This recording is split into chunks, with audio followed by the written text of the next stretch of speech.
Well,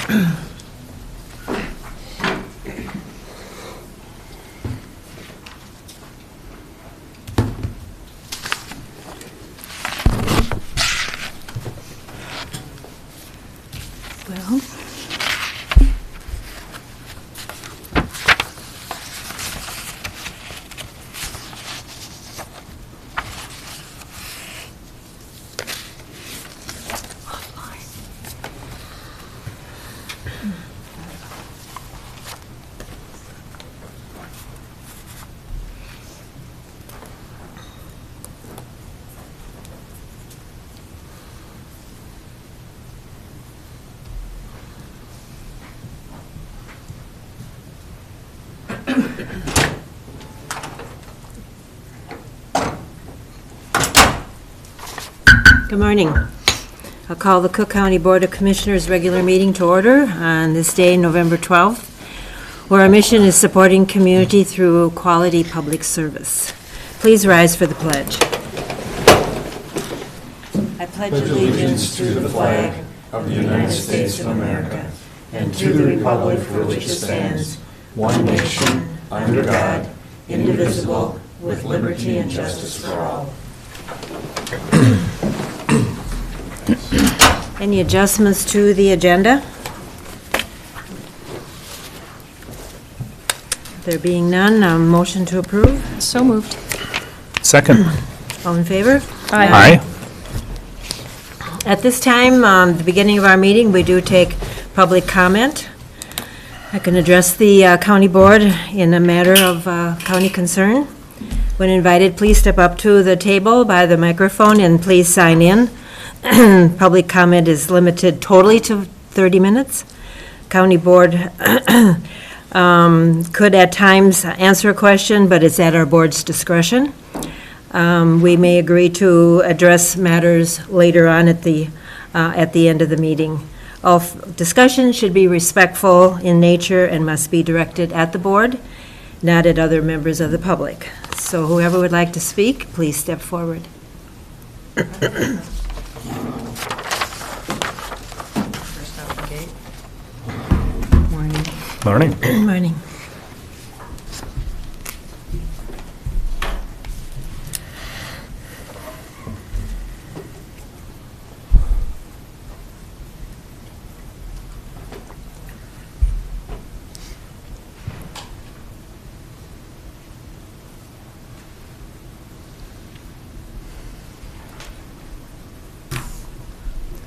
Get out my little timer here.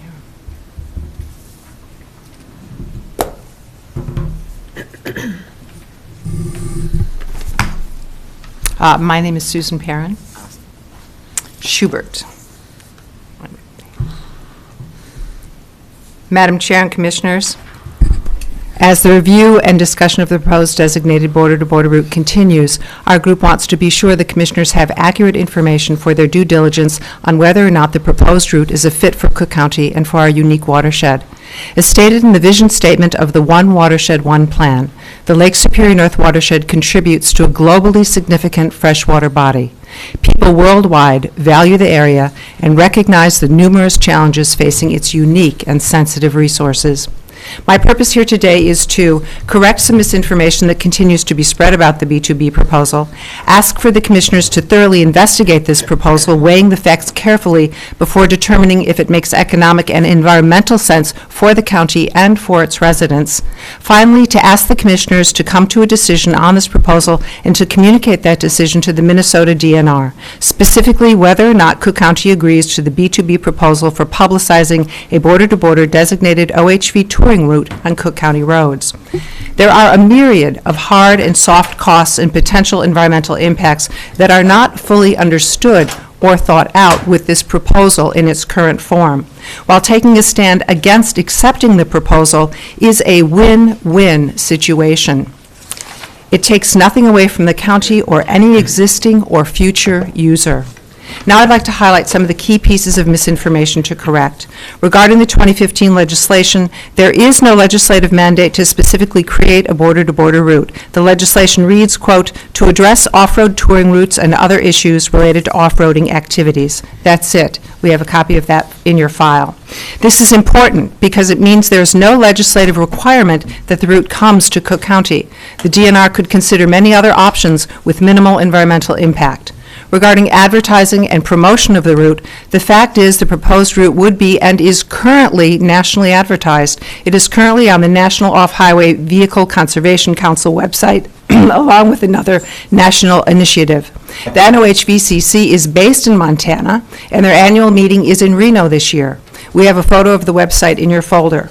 Representative Eklund himself is on the March 2019 legislative record saying the route would bring new energy and new users into our state and national parks. Regarding traffic estimates, you may have heard comments that it's unlikely many vehicles would use the route. However, the DNR itself projected estimates in 2017. The initial DNR B2B point person, Mary Straka, wrote to the Clearwater Lake Area Association president in March 2017 that an estimate of vehicles may be a few thousand a year to begin with on the more attractively marketed segments. We have this letter in archives if you're interested in seeing it. Regarding opposing the route, Clearwater County opposes the proposed route and therefore is not on the route and not on the DNR alignment at all. It was removed in the fall of 2018. Counties and townships can vote to opt out of the route, as the DNR stated at the Grand Rapids public meeting in 2017. In addition, the Minnesota Four-Wheel Drive Association testified at the legislature in the spring of 2019 that they respect the wishes of counties and townships who are opposed to the route. We have a copy of that legislative record for you in your folder. This is important because counties need to know they have a choice to be on the proposed route or not. Woo. Where's my full page? Sorry. Regarding reimbursement funds, there are no guaranteed annual funds for road maintenance. The legislature must vote on and approve all funds. The $200,000 approved in 2019 expires in 2023. The route is not eligible for legacy funds. And lastly, I'd like to highlight the One Watershed One plan. This is an $8 million investment of taxpayer money over 10 years. Cook County and its partners are charged with the fiscal responsibility of executing these water protection and restoration plans in the Lake Superior North watershed. The proposed route would cross the plan's priority targeted waters for protection and restoration. The Cook County Coalition of Lake Associations brought this conflict to the Commissioner's attention in a recent letter. They represent almost 1,000 taxpayers in Cook County, and as stated at public mic, they overwhelmingly oppose the proposed route.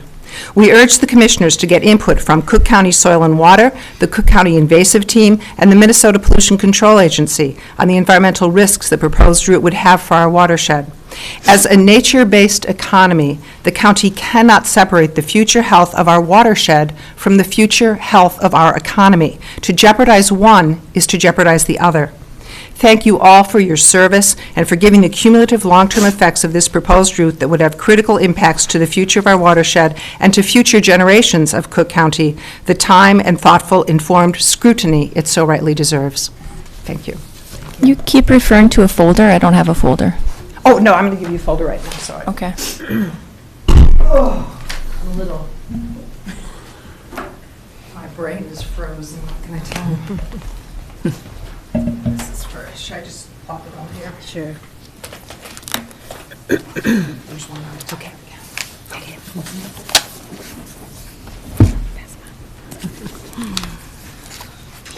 Anyone else for public comment?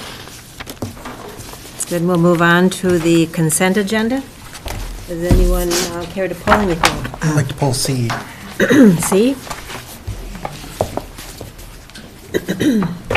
Anything else?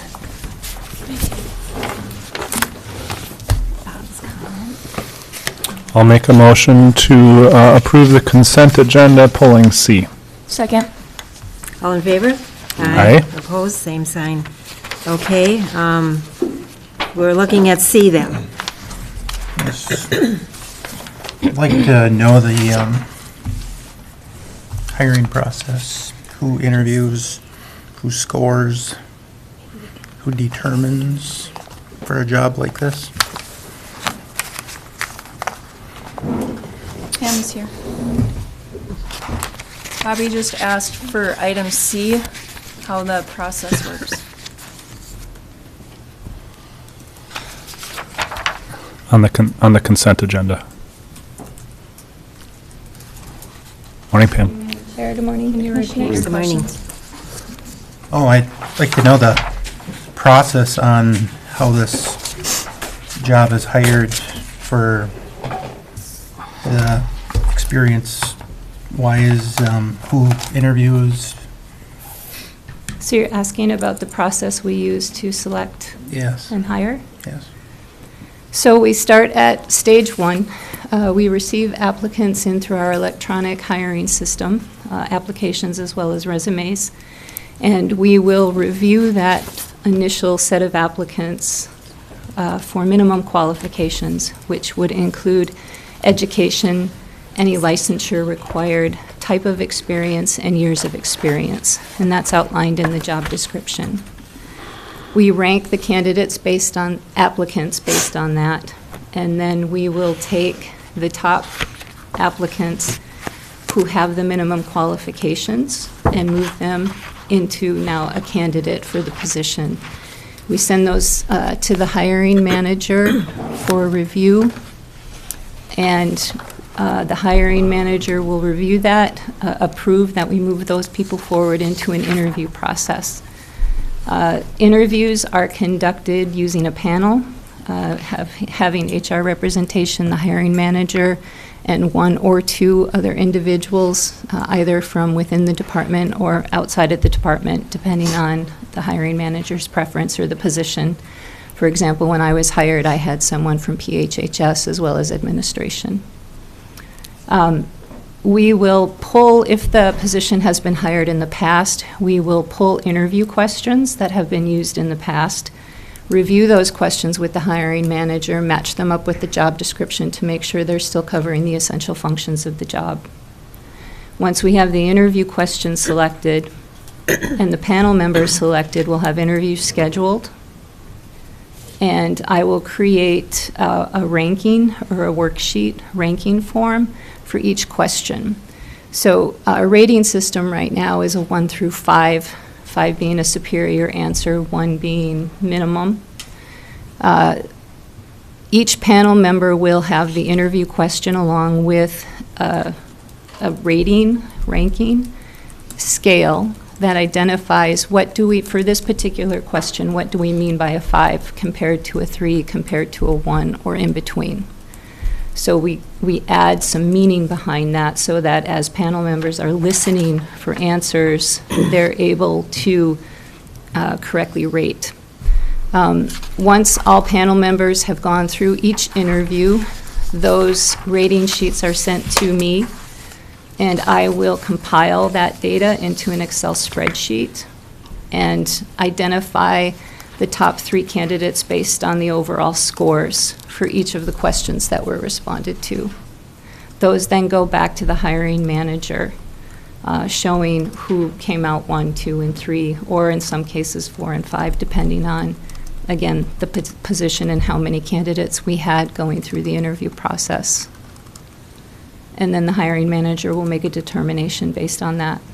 And the hiring manager is from the highway department? Correct. And the hiring manager changes depending on the department and the job? Correct. How many applicants did we have for maintenance 2? We had 10 applicants. 5 were moved forward as candidates Because they were qualified. because they were qualified. Minimum qualifications, yes. Yep. And all 5 were interviewed? My understanding is that 1 person backed out, so we had 4 who interviewed. Which is normal.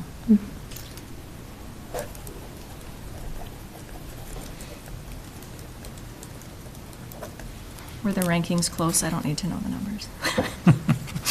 I mean, did one stand out? 1 stood out, Okay. and that individual was hired. Any other questions? No. Okay. Thank you, Pam. Thanks, Motion Pam. to approve hire of Benjamin Hadley for maintenance worker 2. Second? All in favor? Aye. Aye. Opposed, same sign.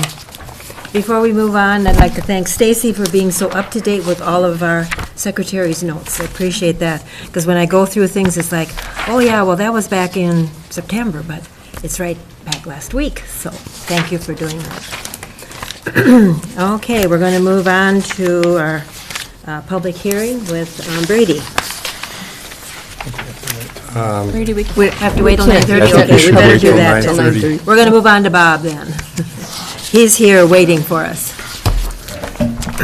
Madam Chair, and Mr. Thompson and I have talked about this. I'm hoping to delay any update on the Ty Blatnick issue until later this month when we get a valuation back from the Forest Service. I'm happy to speak individually with any commissioners who have specific questions about Ty Blatnick, but for various reasons, I think it would be appropriate to limit our discussion of that issue until we have some more information that we would ask the commissioners to, move on, or that would be substantive and meaningful for an update.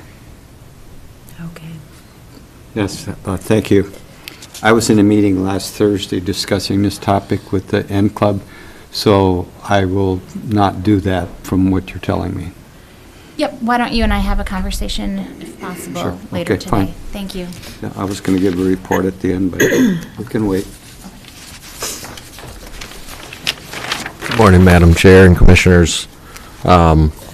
So we did talk a little bit this morning about just giving an update on, we provided data to the Forest Service after they had, we had our meeting September 12th. That was updated in the last board update that I gave, and we just provided some additional data to them. So as far as that, we're just waiting for an answer or a finalization. Then we also have the short-term vacation rental that was addressed by Tom Bach when he came up and met with the commissioners and visited Cook County. I'm aware that there's a meeting scheduled now for around the end of the month between Bach, the governor, and the commissioner of revenue to talk about that issue. So we'll see what comes out of that. Other than that, we will be sending out our questionnaires December 1st and asking for a response by January 15th, so that gives about 45 days to respond to those questionnaires. And the third item I had was the quintile inspections. We've completed all the Hovland area inspections. We haven't quite got the Grand Portage done yet. There's roughly 60 properties that are taxable up there. So we'll go and get some photos and update those records. And then we'll be doing our new construction permits between now and then. We didn't have any issues up in Hovland. I think every property got inspected and we didn't have any problems, so no accidents this year. Well, minor, just the bumper on one of the trucks had to get strapped back on, but other than that, we didn't have any issues. Such some bumps? Yeah, I think it bottomed out on the front end, and that's kind of been an issue we've had in our office, is we need something maybe with a little more ground clearance, so the maintenance has made a pickup truck available when we go back in those areas. Well, I know we had a year that we had one vehicle blew out a tire in one visit, and the staff had to wait out until the wildlife was done pacing around the vehicle. It seems like there's usually every year there's something. I know I bottomed out one of the pickups when we were up the Gunflint. When we did Grand Marais, we didn't have any problems, but seems like when we're up in the woods, something usually comes up. We have different terrain. Any questions, Bob? I guess the only comment I would make is that when you get that letter ready, would we be able to see it too? The questionnaire Yeah, for the question. season, or for the vacation rentals? Yep, Yep. for sure. And it's gonna be pretty basic. There's a lot to talk about on the short-term rentals, obviously, but we did just get last week, our regional representative from our Association of Assessors sent out a kind of a questionnaire. They're trying to get a feel of whether or not our association should take a position statement. I guess I don't know what that looks like in the end, but they asked a few simple questions. Every county is supposed to respond, are they identifying these properties? Are they going to be making a change? How are they going to determine primary use? So we're starting to get some of those responses back from other assessors, and for the most part, it's been pretty consistent. I did see one where it was just answered a little bit differently, that they were going to determine primary use based on a threshold of days rather than one use outweighs the other. So interesting. It'll be interesting to see the statewide results on that. That was actually proposed by the executive board, the president of MAO. And I had actually pitched it at our regional meeting that was October 25th. I said, I think we need to survey assessors statewide and see where they're at on this identification and changing classifications. So before my suggestion actually hit the executive board, which meets this week, the president proposed pretty much the same questionnaire survey statewide. So be interesting to see those results come back. But that, like I said, that questionnaire is going to be pretty basic. It's just going to ask how many nights rented, how many nights used personally, and then it'll have some space or area that you can describe if there was another use, you know, like a long-term winter rental or anything that might fall along those lines. Okay, thank you.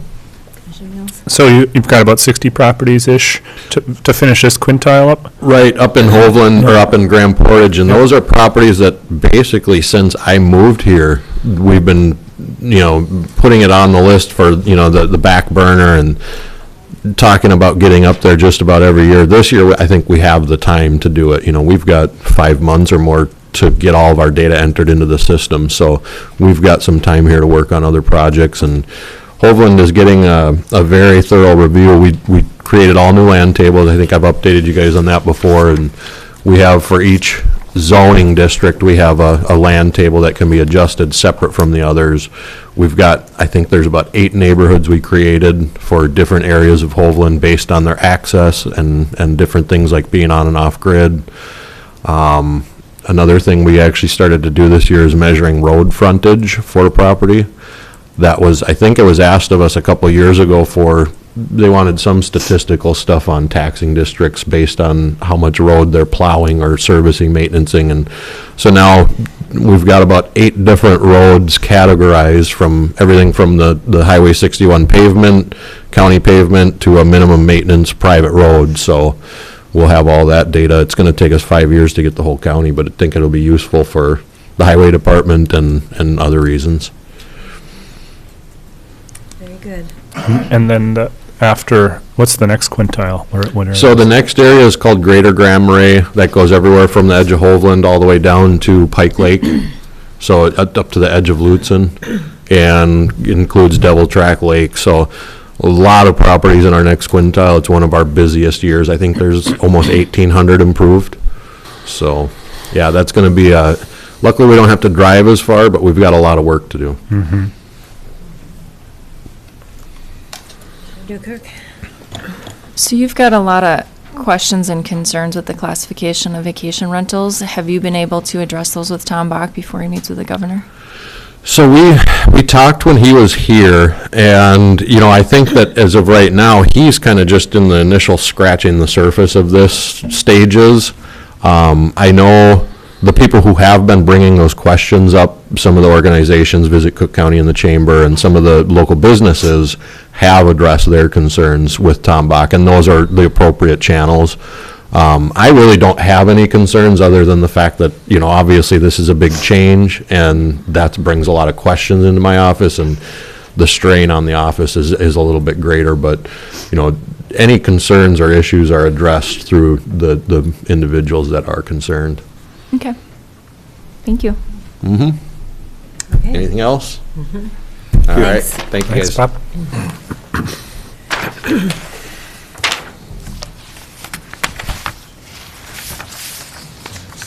Next up, we have land services. Doing some updating, looks like. Yes, good morning, Madam Chair, Commissioners. This is kind of an ongoing type process. I came to the board earlier in the year, probably about March or sometime, to get authorization to go ahead and run through the updating of the zoning ordinance in kind of more of a piecemeal fashion instead of doing it all at once, make it into smaller, more digestible little segments.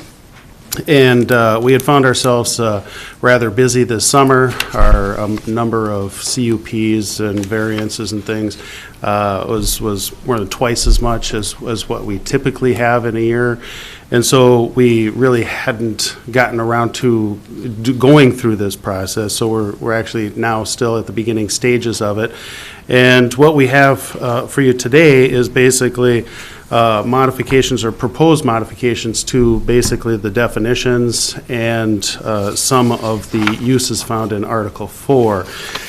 We wanted to start with kind of more of the benign areas of the ordinance, so it was basically non-controversial, really to set more in terms of clarifications and some housekeeping than really substantive changes. And I can go through some of the issues here. If you look on the first page, number 2.07, we just wanted to clarify the distinction between a basement and a crawl space, and that has to do with whether, what the cost of a permit would be. We didn't want to necessarily include the square footage of a crawl space, but we did want to designate what a basement is.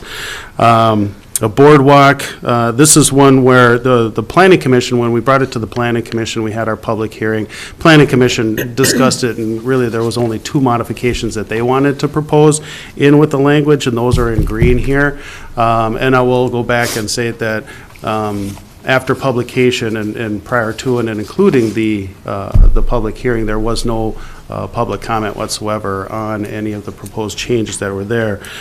So the Planning Commission, as we were discussing it for Boardwalk, as you see with the original language had in there basically stating that it's across a wetland, but because we have rocky and other types of soils, they didn't think we should narrow that down to just being a wetland, so we broadened it out to just eliminate that wetland and have it as a travel way. Building measurement, that next one, 2.20, there's always been some of that questioning as to where do you measure when you're doing a setback distance, and it's usually comes to the lakeshore residential areas where the setback distance is only 10 feet away from a property line on a side yard lot.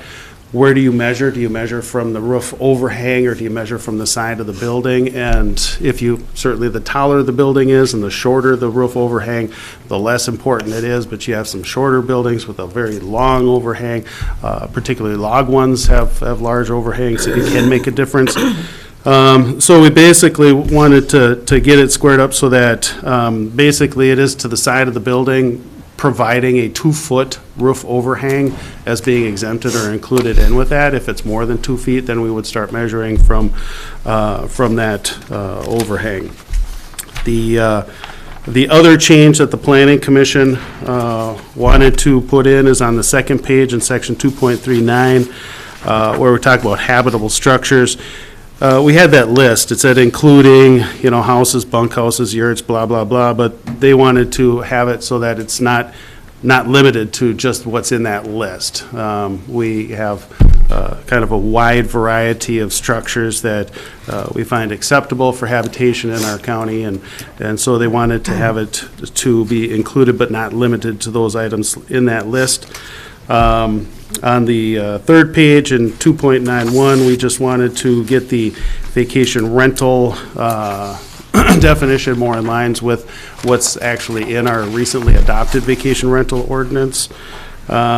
And then the rest is just generally housekeeping and such. And so, as I indicated, we did not have any public comments going to and including none of the public attended the public hearing, and that's pretty much what the discussion was limited to at the Planning Commission side. It was basically pretty benign, but this is kind of the first round. A lot of these definitions in here are just in and of themselves, but as we get on further into the actual provisions where they start to maybe mean something, then I expect we'll have a bit more discussion and a bit more public involvement in that.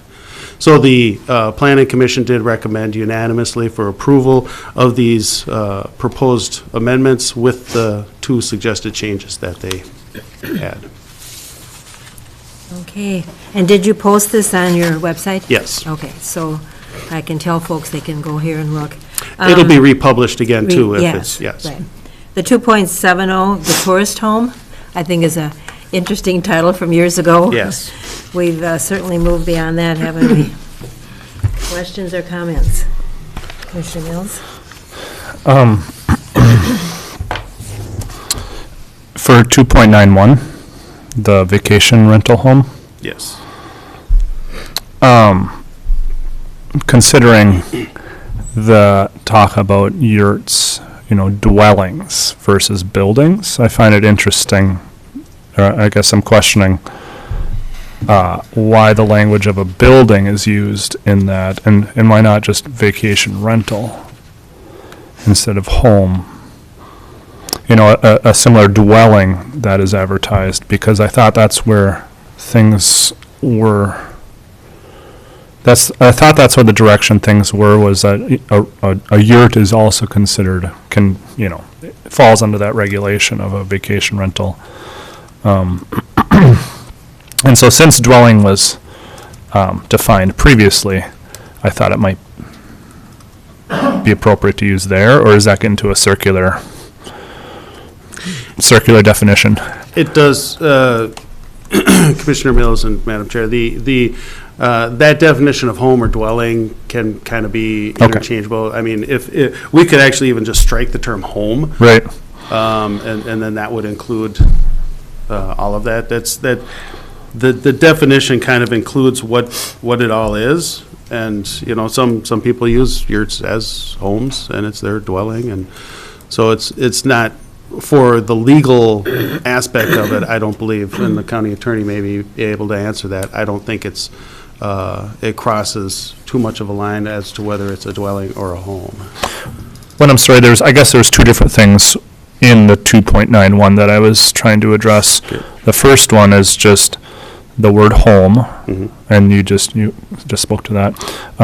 The next one is, it means any home, cabinet, condominium, or similar building that is advertised, and I just thought dwelling might be more appropriate there than building, but maybe we're splitting hairs, and I'll just leave it to the experts. Well, and Commissioner Mills, Madam Chair, it's further defined in the actual vacation rental ordinance. Okay, thank you. Yep. Kind of spells out what are acceptable as vacation rental homes, because it does have to be a habitable accessory dwelling structure as opposed to a shop or so. Thank you. Yeah, that makes sense. Any other questions or comments? Sorry to bring that up now versus at the Planning Commission. Motion to approve. Second? Any further questions or comments? All in favor? Aye. Opposed, same sign. We'll wait for further improvements and updatings. Yes. Thank you, Tim.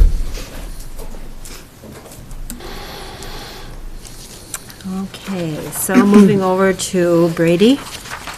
Madam Chair, first item is MCIT voting delegates for the annual meeting in December. They have listed currently, they have you, Jeannie Storlie, as the delegate, Robert Deschamps as the alternate, and they just need to know if that is what we wish, or if you wish to make a change, and that needs to go to them prior to the meeting. So I'm good with where I am with it. I'm fine. We'll make do we need a motion? yeah, let's do a motion. Make a motion to have Ginny as our delegate and Bobby as our alternate. Second. You can use Myron. Any discussion or comments? All in favor? Aye. Opposed, same sign. Thank you. Second item is I'm making a request for a temporary hire in the auditor's office. Rebecca Isbell is, she's resigned. You've accepted that. Her last day is this Friday. I'd like to be able to keep her on as a temporary, and I'm asking up to 3 months. This is for the payroll function. We're learning it. There's staff in the office right now. There's some changes going on there besides, and particularly year-end work. So what I'm expecting is during payroll week, there are 3 days in particular. It takes Monday, Tuesday, Wednesday, basically, to do the payroll. And to start out, I expect she'll probably, if she's available, she'd come into the office. If she's not, by telephone. And so this request is for up to 3 months, and I'd like to pay her at her current rate plus what she would get for health insurance, which you aren't qualified for as temporary. So it's really, I worked it out, the dollar amount is $30 per hour. And if you'd like to set a limit on that, we can. I really don't expect it's going to go down, probably the number of hours probably very quickly, but Motion it's to very much approve. needed. Second. Any questions or And comments? that, pretty much on call, right? Ready? Yeah. Yeah, as needed, yeah. I would just like to thank Becky for the work that she's done and for her willingness to help out during this transition. Very important. Yeah, very, It's huge. Very much so. very welcome. And Stacy for stepping up. Thank you. Yeah, that's the other staff who's learning it very quickly. Right, appreciate it. Okay, so I had motion and a second. Any other comments? All in favor? Aye. Opposed, same sign. The next item is the closeout of our two airport grants. These are the two for the runway extension, and they're both in the packet. I don't think you all have the full packets here, but it's about a couple hundred pages. Only 199 a card. Is it? Mine's more because it's one side. So these are phases 1 and 2. The work was essentially done on the ground at the end of 17. But this one you've heard about over the years, when it was discovered that there was some work on the design of the project. It should have included some of the areas surrounding the airport where the cutting needed to be done. And unfortunately, it wasn't on the drawings. It wasn't included in the environmental assessment. And so we've been working with them on that for years. Some of it was defining that area, defining the work that should have been done, and then they actually did that. We've had other grants. We've done the EAW since then, and we've had a grant that's been paid for, et cetera. And we did the one thing that was called for in that EAW. The one thing that came out of it is that we had some wetland that was permanently changed, so we did the wetland credits, which you approved last week. So that's the work on the ground that came out of it. But because it wasn't in that original EAW, the FAA determined that under the law, they could not fund us for the work that was done prior to the EAW. So if whoever has it in their packet, it's on page 100 for this is for the first grant, phase 1. So they determined that $324,013.60 is ineligible by the FAA for the clearing costs. And then in phase 2, should be on page 192. So the first one, that was actually tree clearing. And then they discovered in phase 2 that a change order for some rock blasting was also in the area that hadn't been evaluated under the EAW. And this on page 192, they determined that $246,756 was not eligible for federal funding. So we've explored, changes in the law, things like that with them. That's part of what's been going on these years. But this is the final result right now. And everything else has been checked. This has been done by RSNH, and they've sent it to the FAA and the state, and everything else in the closing reports has been reviewed and amended and edited, and this is the final reports as they stand, and with no changes recommended, and they need your approval.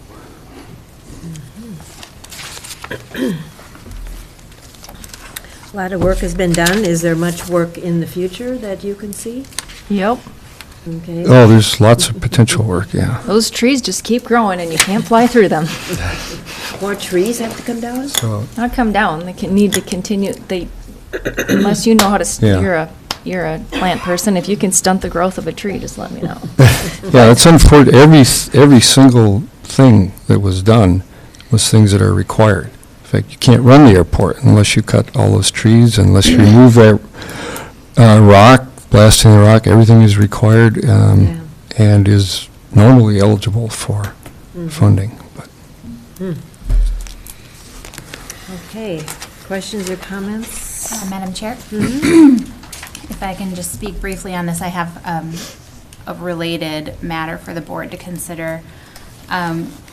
Because the FAA and MnDOT couldn't reimburse us for this work that was done, the county, as Brady has summarized, is out more than $500,000. And, you know, we've spent several years exploring ways to mitigate this loss that we anticipated.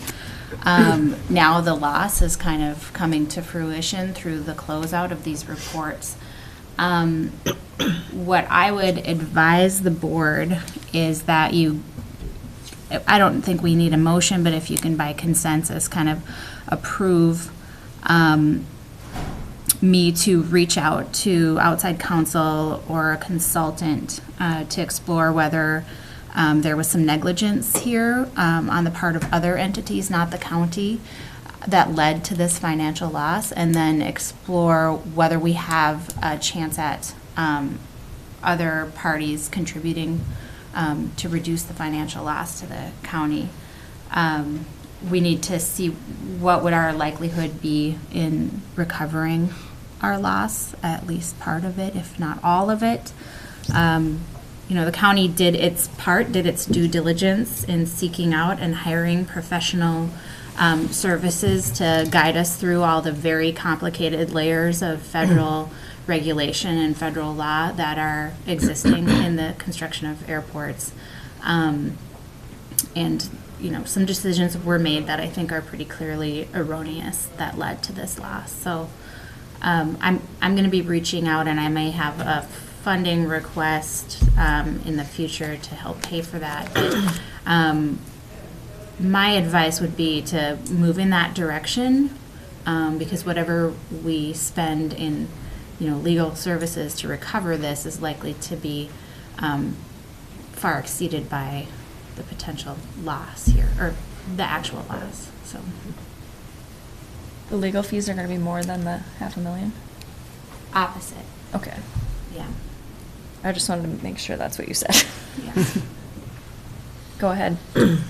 I say go ahead. I think we have to. I think it's Yeah. our You duty. would- You would know the risk better than us, and I guess you should follow that legally. That's a lot of money, and I guess also it'd be worthwhile to know what we learned from this if we have to go through something similar again, so that we have that in place. But things happen, you know. And just so you know, all of this money was spent. It's already out of our fund balance, so there's no additional costs going on. In fact, we will get, as you can see on those reports, there is money that is eligible for those that will come back to us on the closing, so.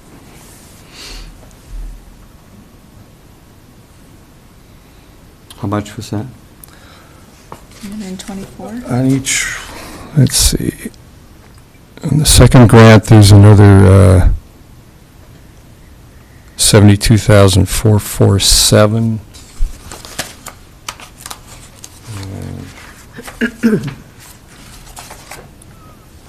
And on phase one, 181,772. They hold back until the closeout. That's just normal process, so. So that would then reduce the, No, no, this is just things that are normal, that were eligible, that are just okay. held. It's the 5% The that's held back, 500,000 that's held back. The still- 500 is the Okay, 500. thank you. Okay, so we'll, had other questions on the motion that Brady's asking us to do first?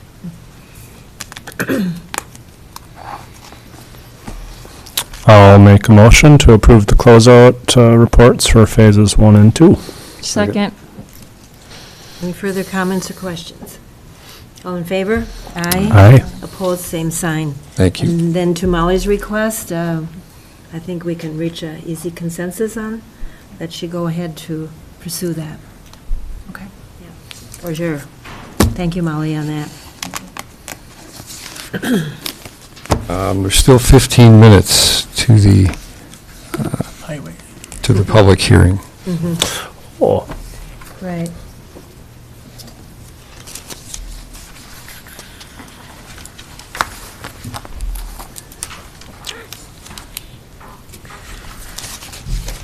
Good morning, Madam Chair and Commissioners, colleagues, and members of the public. Happy Tuesday. The first resolution that I would like to talk about relates to your municipal state aid account.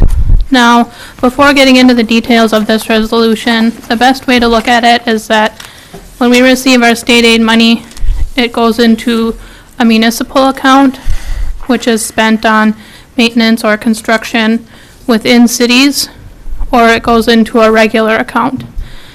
Now, you can spend your regular account money within cities, but you can't ordinarily spend your municipal money outside of cities. So in the big picture, that's how it works. There is some money that goes into townships, and there's quite a bit of detail in the formula as to what amount is distributed where. But where we are at right now is that the balance in our municipal construction account specifically is $701,054. And if we don't take action to do something with that right now, we will receive a hit on our funding formula for next year. So I would like to read through the resolution, and then I'll go into a little bit more details again.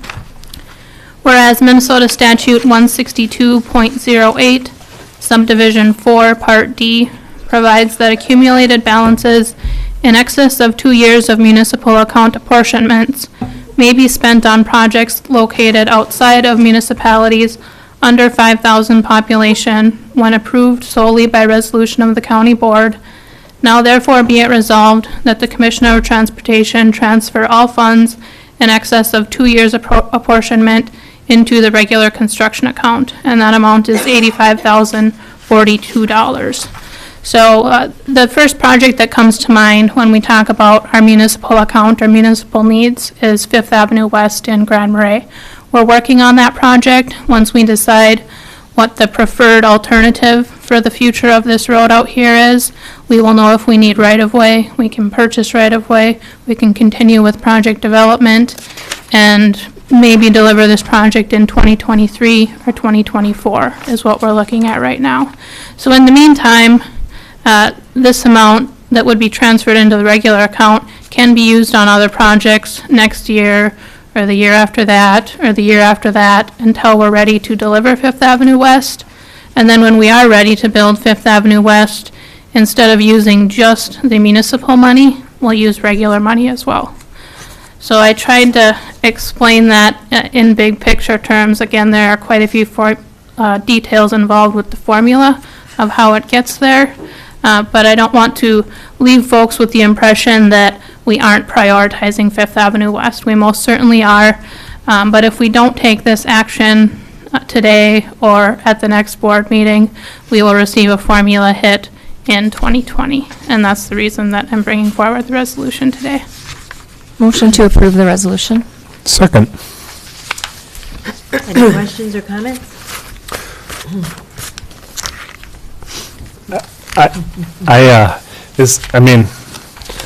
There's really I can't see any reason not to. Is there any, there's no risk, it's just a formality, basically, and you did an excellent job of explaining it, so thank you for that, but. Madam Chair and Commissioner Mills, correct. I don't believe there's a risk in approving the resolution. It's just making the commitment to the community and the city that we are prioritizing Fifth Avenue West, and when that time comes, we'll use some of this other account to pay for that too. So we aren't, even though we're taking away from it maybe in the short term, Yeah. we aren't, it's not a reflection of a lack of priority. Yeah, thank you. Any other comments or questions? Thanks for your work, Kristen. Yeah, it's good. Thank you. All in favor? Aye. Aye. Opposed, same sign. Thank you on that, Kristen. The next item that I would like to discuss is the 2019 road and bridge budget, or the highway department budget to date.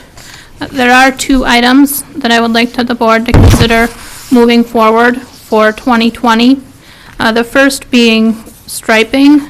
This year, being that there wasn't a striping contractor in town for South Shore Drive, and it was too cold to permanently stripe CASA 17 and Grand Portage.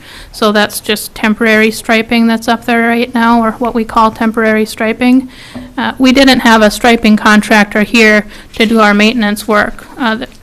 So hopefully we could do that next year instead. Right now, there is not a striping contract budgeted in 2020, and that's another reason why I'm bringing forward this action for consideration. And we budgeted $57,000 to restripe some of the faded roads in 2019. So if we roll that into the fund balance, instead of planning a striping project for 2020, you'll see that the Gunflint Trail in particular and some other roads out there really need restriping, and I think it'd be prudent to carry this forward for next year. The second item, and I have these rolled into one recommendation, but they could certainly be separated. The second item is $75,000 that was budgeted for a utility tractor type of machine, something that would enable us to clear sidewalks a little bit more efficiently, along with doing some other maintenance work in the summertime, a multi-purpose machine. But right now, the city and county agreement remains unresolved, so it's difficult for the department to bring forward a recommendation to purchase new equipment if we haven't decided on what our level of service related to that equipment should be. So right now, I would recommend rolling that $75,000 into future equipment reserves, and then if that time comes where we need better equipment to clear more sidewalks in town or for other purposes, we have that there. Otherwise, it would just carry over into our equipment reserves program. So, 3 years down the road, 5 years down the road, next time we need something new, it's just building up reserves for when that time comes. So the recommendation together would be for the board to authorize the carryover of $132,000 from the 2019 road and bridge budget. If you preferred to take those items separately, it would be $57,000 for striping in 2020 and $75,000 rolling into future capital equipment reserves. The other related item is if we did nothing, these would roll into the road and bridge fund balance, and at the end of 2018, the fund balance was about $1.3 million. So I don't know what our fund balance should be. That's above my level, but it's positive right now. It's much better than the year it was $99. I make the motion to authorize a carryover $132,000. Support. Any further questions or comments? As far as the alternative going into the road and bridge fund balance, is the idea just, more or less to earmark to designate these funds? You don't want it just in this large fund balance. It's nice to set aside for the capital improvement and set aside for the striping in particular, right? Is that the strategy there? Yeah, Commissioner Mills, that is how it would work. We would have a separate line item for these two items then, instead of spending from The road fund and bridge, balance yeah. next year, or when the needs arise in the future, they would be separate items. That's helpful. Thank you. How long is striping supposed to last? Couple years. Lifetime? Madam Chair and Commissioner Dukirk, depends on what type of striping that you use, so. Well, we spent a lovely extra amount of money to have ground-in reflective on the Gunflint Trail, and it's needing to be redone. So how about we don't do that again? There are many different types of striping we can use. If we use just latex striping that's not ground in, that might get you a year or two, depending on how much plowing we need to do and how well it adheres to the surface and the condition of the road. If you go with a more expensive ground-in epoxy or poly preform, sometimes we get a longer life out of those. There are times when, whether it's ground-in wet reflective or ground-in latex or epoxy, we should get quite a longer life out of those. I'm not sure what the circumstances were that contributed to why it might be failing in some spots along the gunflint, but we have many different options that we can use when it comes to deciding on the type of paint to use. So we've had a motion and a second. All in favor? Aye. Opposed, same sign. Thank you, Kristen. Thank you. Thank you. Gesundheit. So we have about 5 minutes. Brady, did you want to finish up with the county fee schedule? That's part of the hearing, so Okay. that We'll was wait in then. 2 places. You want me to start, or would you like to take a break and I'll come back after? Do you need a break? Depends. I mean, I can start and then pick up Okay. after 9:30. What do you do that? I was going to say, Will is here, is that in regards to the window replacement? Is that? No, that's regards probably to the fee schedule, public Oh, hearing. oh, Okay. okay. Up to you, I can Move to- start. Move Let's to, start. oh. Sure. Okay, so the first item that I have is just a quick update on the bond projects. The courthouse and LEC window replacement. First is those windows are due in to St. Germain's, I think it is, in Duluth on December 13th. And they plan to start the replacement soon after that. So we'll be getting a schedule on that. And that will also involve our maintenance department and our IT department, because they'll have to work along with them to move things while they're working. They can work pretty quickly, I think, but it'll be a pretty intensive effort for probably a week or two. So that project is hopefully going to get done by the end of the year. So that's a good one. Lucky Friday the 13th is a lucky day to start on Windows. Yeah. As long as they don't walk under ladders, I guess they'll be okay. The next item, Commissioners, is the community center warming house and hockey rinks. As you know, the playground, the up to 5-year-old playground is still, it's done and being used now, but the warming house should be completed here in the next few weeks. There's making good progress. The vault toilet building has been built. They have to install the toilets.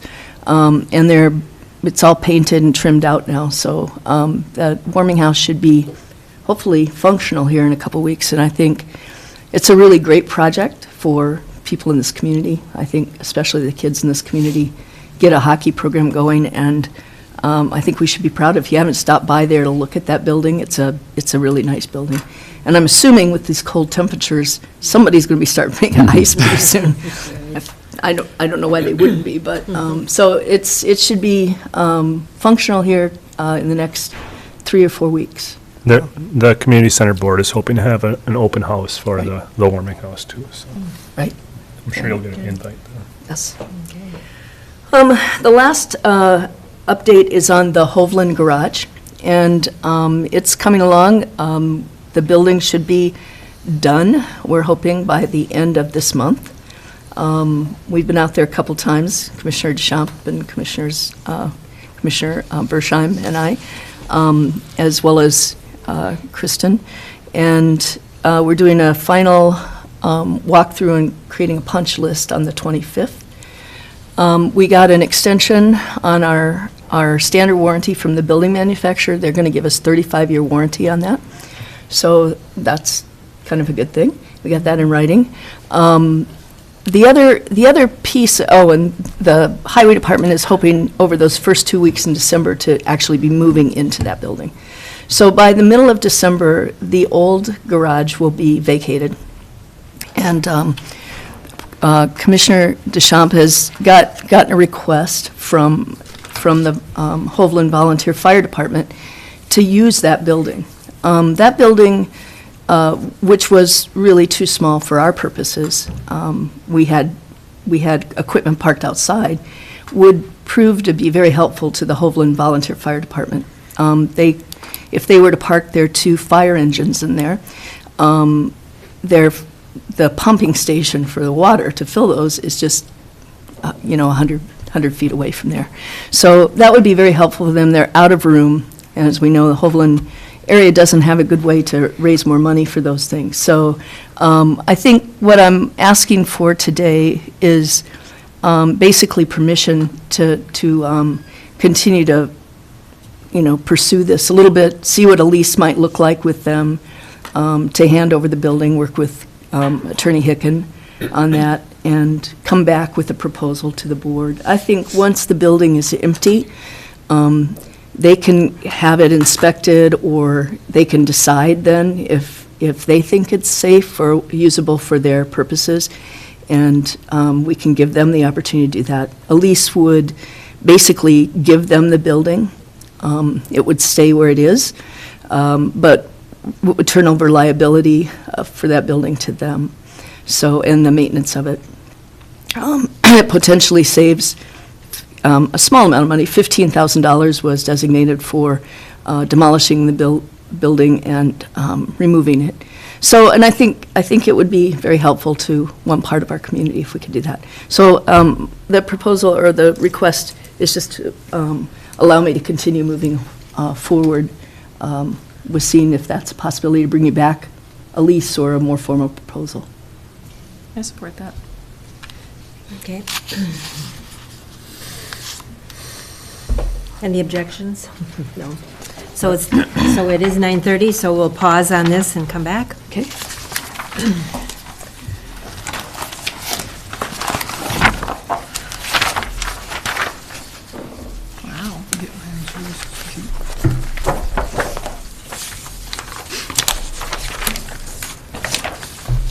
Madam Chair,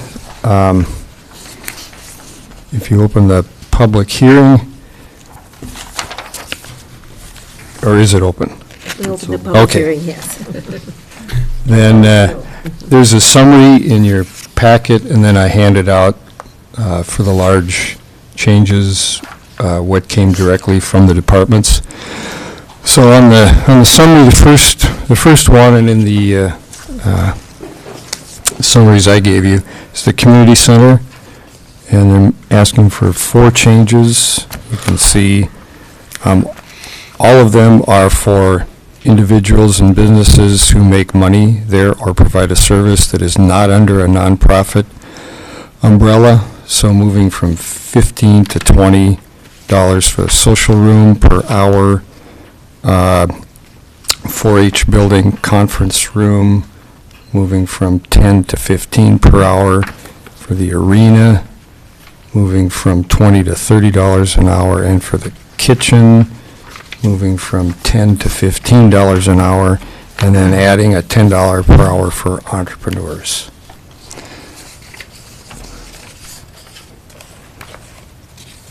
And if there are no comments on those requests, the second one on the summary is planning and zoning, and that's, you're well aware of this one. This is the vacation rental license annual fee. So you approve the program, so this is the specific request to set the fee for that at $200.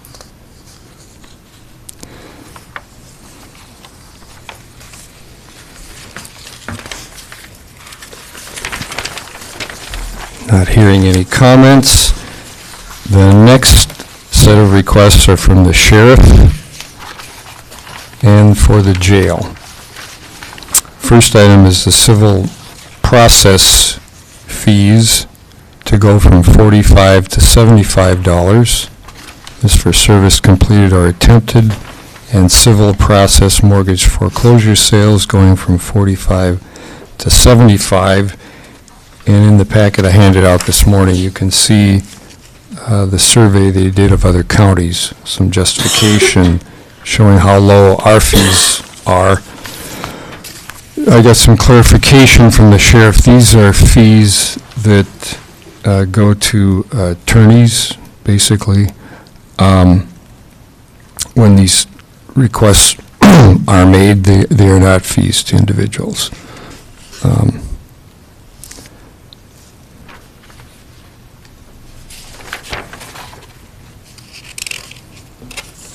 And on that summary, you can see that the fees around the state are as high as $85.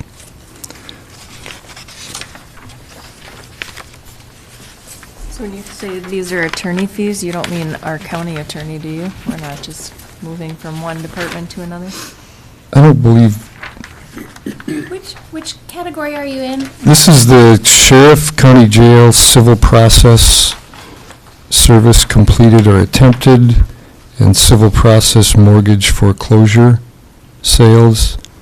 The current fee is $45 each, and the proposal is to move those to $75. So, these are fees that would go back to the sheriff's office because deputies are performing this service. Correct. They're mainly, Brady just said. charged to outside attorneys Right. primarily. Right. So to answer your question, let's say an attorney is representing a private party in suing another private party, landlord, tenant, or something like that. They need to have documents personally served on that person. They seek out the services of the sheriff's office, and then the sheriff's office bills that attorney back for the service. I just want to make sure we weren't raising fees on ourselves. Yeah, we have a separate process in place for county attorney service on individuals. Thank you. Yep.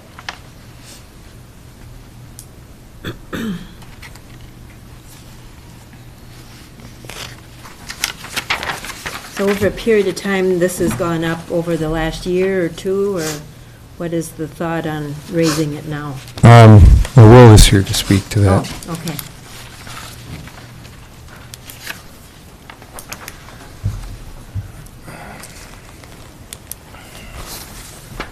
Madam Chair, County Board, other people present. I can answer most of the questions you have regarding the fee schedule raise that we were hoping to put forward regarding our civil process fee. Like Brady had said earlier, our current fee was set at $45 for many, many years. And looking at what we put out from what we collect in, we're putting out a lot more than we're taking in, so obviously it makes sense to raise the fees. Melissa Rexroad did an excellent job putting all this together. She did her research, and we talked about it, and we thought the $75 was a fair price based on your other sheet with all the paper services that we did do within the last year. That would cover our costs. So obviously, cost of business is going up for us. So we came with the conclusion that $75 would be fair, and we'd pretty much be breaking even. It's not a moneymaker, it's to cover our expenses. Okay. If there's any other questions regarding that, I can certainly do my best to answer. So you charge them the 54 cents a mile on this one? No, we don't charge mileage No. at all. That's included in that. But if it was broken down, if some counties do charge mileage, but we don't do that. That's a separate charge some of the counties do. It's just included in a flat fee of $75. That includes the mileage the deputies are driving to serve the papers, and it also includes the time that it would take per their hourly rate averaged. So they're laying out some of the clear hourly costs, but then it doesn't include things like the sheriff technician, the chief deputy, time to assemble, service, print copies, deputy fringe, et cetera. So it's the direct clear cost plus the ones that are harder to document per hour. Okay. Any other questions or comments on that department? I move that we adopt these changes in the fee schedule. Madam Okay. Chair and Commissioner. Yeah, we have to finish the public Oh, hearing I'm sorry. first. Okay, So- thank you. So Don't want to rush. Clear support. So they have a couple others, a name change on replacement, change of address or gun permit, and a new name, permit to carry, change of address. Rate is the same, $10. I think those are all the changes requested. Then the next, if there aren't any more questions there, then the next section is the MIS department. Please thank Melissa for putting all this together. Please thank Melissa for putting this all together. She does a lot. I have many times already, and I will again. Good. Yes. She did more work too. I have more background, Yeah. backup if we needed it from her. She just quietly does her job over there, and it's a lot. So I think Arena's put a summary of the changes down below in words, so it's easy. It's easier to see, to read it than to look on the chart. So hourly rates increased from $40 to $60 an hour. It's been a long time since these have changed. They were 40 when I got here. Yeah. So, And a long time before that, they had not changed. So fits the current salary structure. On the tax system, both queries, both electronic and print, eliminating the e-repeat query and the meaning electronic, and the paper repeat query. They don't store previous queries, so every request requires the same amount of effort. So eliminating some things, it's a shorter schedule now. Eliminating 2 services relating to printing labels, because this is now available on the county website as a self-service, and eliminating the paper GIS data, the 8.5 by 11 parcel map, because anyone can do this parcel map on the county website again.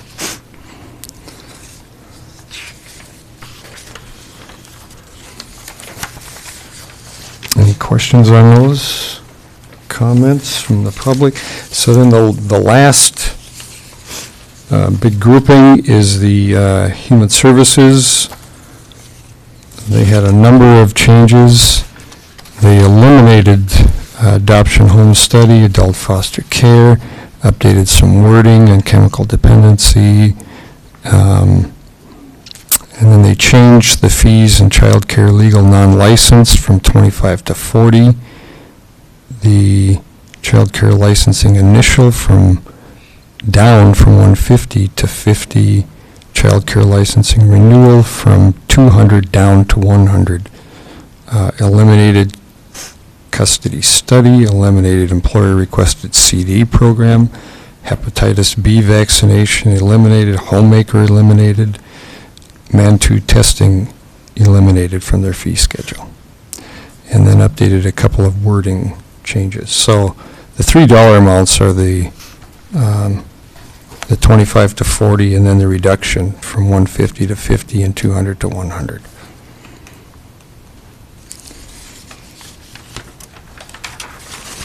And no comments there. Recorder asking for one line item to record the ordination of wedding officiants, $10 fee. And Rena is asked to move the large format printer copier black and white from MIS to the recorder. No objections there from the recorder. And that's it. And if there are no comments or questions, then after you close the public hearing, then you could approve them. So questions or comments? Okay. Move to close the public hearing. Madam Chair and Commissioner Whoa, Mills. good catch. The chair should just make a call for any public comments to make sure that if anyone is here who wishes to speak, they have that opportunity. I will do that. Okay. I will call for any public comment on this. Hearing none, I will be closing the public hearing. Thank you, Brady, and all of you for all the work. Okay, back to Rena. do we want to have a vote on the? Oh, Yeah, now we need a vote. yep. Yes, we probably should do I that. lost my chance to make the motion, so Yes. someone else can. All in favor?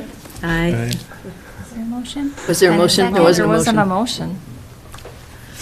I so move, I'll do it. Okay, I'll second that. now we have it. Okay, all in favor?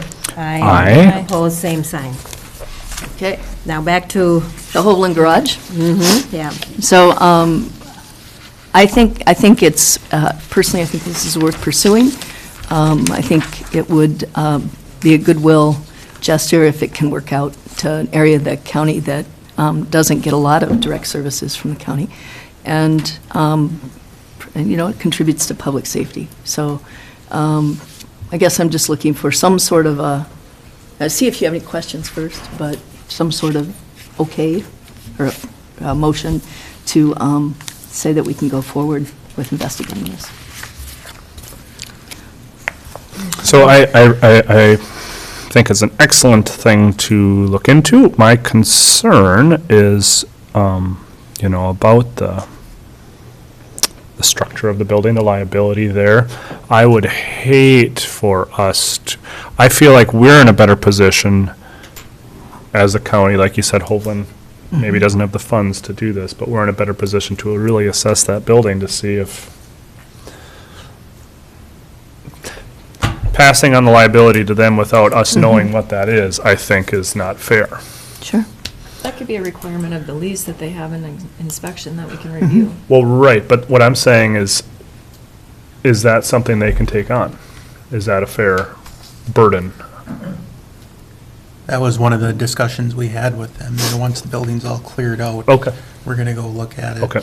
They're going to look. We're all going to look at it together, and then they're going to make the Okay, great. decision whether they want to move forward with it or not. Okay, that was my only concern was, And when they assume liability, they would also have to assume demolition. So When they they're were gonna done have to, using it. really take a look at that, and we would have to have our people look at it too, but. Right. But I think that's the understanding going forward as Commissioner DeShaw and I met with them. great. Yeah, we did go tour their current fire department, and Yeah. it's a little tight in there. They can't, It is. excuse me, they can't get the one tanker in without lowering the water level. Yeah. Because it doesn't come in the door. Without putting water in there. Oh, that was so it, that- okay. yeah. Every department has its struggles. They all have big equipment that is difficult Yep. to squeeze in. Yep. Well, this will help them. They have a few vehicles parked outside right now, and you literally can't get around the fire trucks without climbing over them. And so it's pretty tight in there, so. It's part of the training. Do we need a motion to move on with it? I would like a motion, if possible. I'll make that motion to allow you to move forward with the old Hovland garage. I'll support. Myron can have it. Any further comments or questions? All in favor? Aye. Opposed, same sign. Okay, thank you. Thank you, Rena. And So- Bobby, and Myron. I think it's, I appreciate that. I think it's a good thing. I'd move for a 5-minute recess. Okay. Thanks, Dave. Thank you. All right, then. Or I could just take a recess. You're free to get up anytime. St. School Day. Rena Rogers. I think Frank Joel stands Are you most of in the Arden time. Hills this afternoon? On your calendar, it says something about Arden Hills. I'm starting to. No, Patty that's Phelan is that's Rowan. DNR It's his- Regional Director. it's his thing on and my we have calendar. N Club she His thing is stands, on so your calendar. that's Okay. my I always motor. I have a staff stuff on timer there. that goes off Yeah, we every have hour. an yeah. attorney calendar for that. But I So don't you're dare do it not here. in- Yeah, well, I'm in. I get stiff. WTMP Joel is texting me, wants me to come and talk Is about that all you? this stuff. Okay. And then I have something at the at 2:30. But I'm in the rest of the afternoon. The thing at the Highway Department is the Hovland shop discussion. Or that's different. Oh, that's about the Public Works building, the new building. Right, it's about security. Okay, so I'm going to propose we meet this afternoon at 2 to talk about the bylaws. Is that okay? And then maybe we could also talk. It seems like a discussion you would be heavily involved in. Yes, it is. And I would like to. Yeah, I would like you to be. So then Bring my we also son wanted over to here. discuss next steps in the transfer It's of the lower ownership one of on the right. Is it? Right, and I've been, yep, Okay. yep. 2 I was- o'clock? I was gonna take the, one of the leases that you gave me Yeah. and just kind of fill it out. I gave as you a starting huge, point. Yeah, kind of a yeah. dense list of things to explore here So, too. so I would just do that, and then we can, once I put a draft together, we can start talking about it. It's kind of a minimal way to waste your time, I think. Okay. If that's okay. So we'll just do the bylaws discussion this Yeah, afternoon. that'd be great. Okay. Excellent. I can't do this without you, Molly. Right? It's a team effort. It requires. I'm having fun. Yeah, good. We are gonna get more. It's going on. It's so far.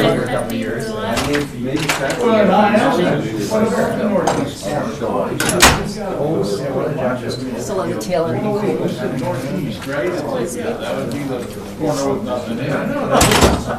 But it was, Right now, somebody from Any money for?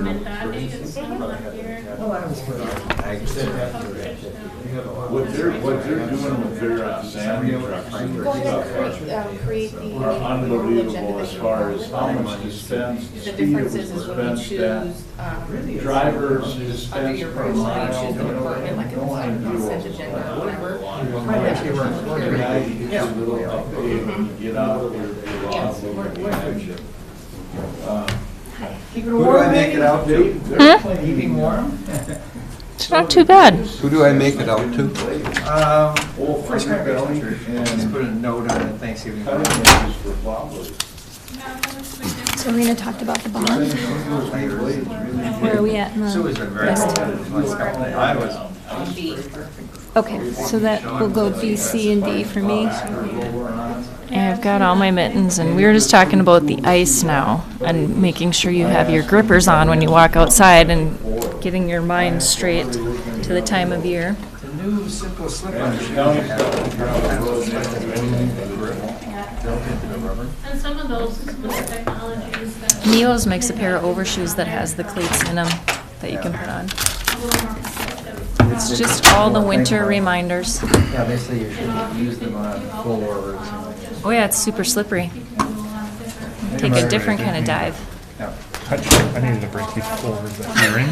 So it's just like You're on camera, you know. tap my foot. Collecting money I'm from very flexible. commissioners. Just call me Gumby. Are you Myron's constituent? Are you Myron's Just don't call me constituent? Pokey. Did he just pay you? No. It's one thing people don't generally call me is Pokey. Never mind. The microphone. Well. No, no one Talk wants to into be it. poked. I don't talk loud anyway, so. It's hard for me to hear. Sit over here. Pull a chair up and sit right. We should have a hearing impaired section. We could.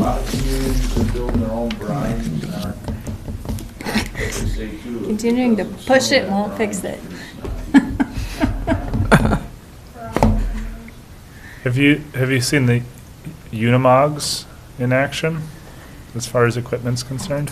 What's that? Oh, okay. What is that? Unimog, it's like, I think Mercedes makes it, yeah, but they're like, they're used often in Europe in really narrow streets, just buildings all the way to the street, and you can't hardly fit anything, and you can put a snow blower on it or a plow, and it's got a, you can snow blow into your own, bed sort of thing, and it's just, Instead of snow blowing the pedestrians?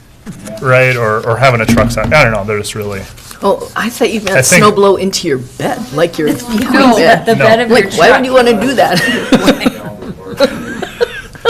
snow bed, Maybe if you live in the Arctic. Maybe if you're that frozen girl, I don't know. Elsa.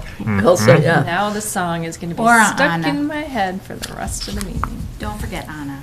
Anna, I would never forget. Well, she's not the snow one, though. Yeah, she's not the frozen one. True, don't wanna, Equally yeah. powerful. We're going to get intense over there. I don't know what Do happens not in Frozen 2 even. exclude. I know, I'm excited. We're about being inclusive, Dave. True that, true that. Uh-oh. Just looking at the court. Okay. December. Not looking good, huh? There's always interesting things on there. Alrighty. All right. So now we have, going to. It's still part of the administrator's report, but Pamela's going to give this part because it's Okay. HR related. All right. I think I've got B, C, and D. Thank you. So under letter B, approve the out-of-class position assigned to taxation specialist payroll clerk for Stacy Hawkins with compensation at a level 140, step 3. That would be $21.46 per hour. Stacy is stepping in on a temporary basis to help with payroll as we transition Rebecca over the next couple of weeks and until we have a new hire for that position. Okay. Any questions, comments? Thanks, Stacy, for your willingness to do this. Make a motion to approve the out-of-class assignment. Support.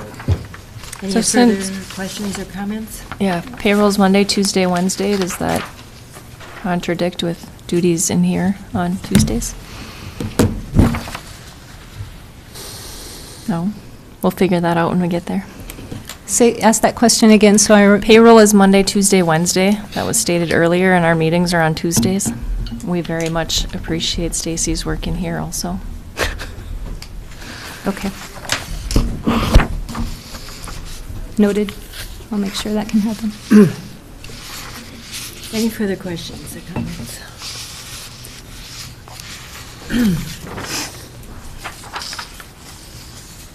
Okay. Is that a motion and a second? All in favor? Aye. Opposed, same sign.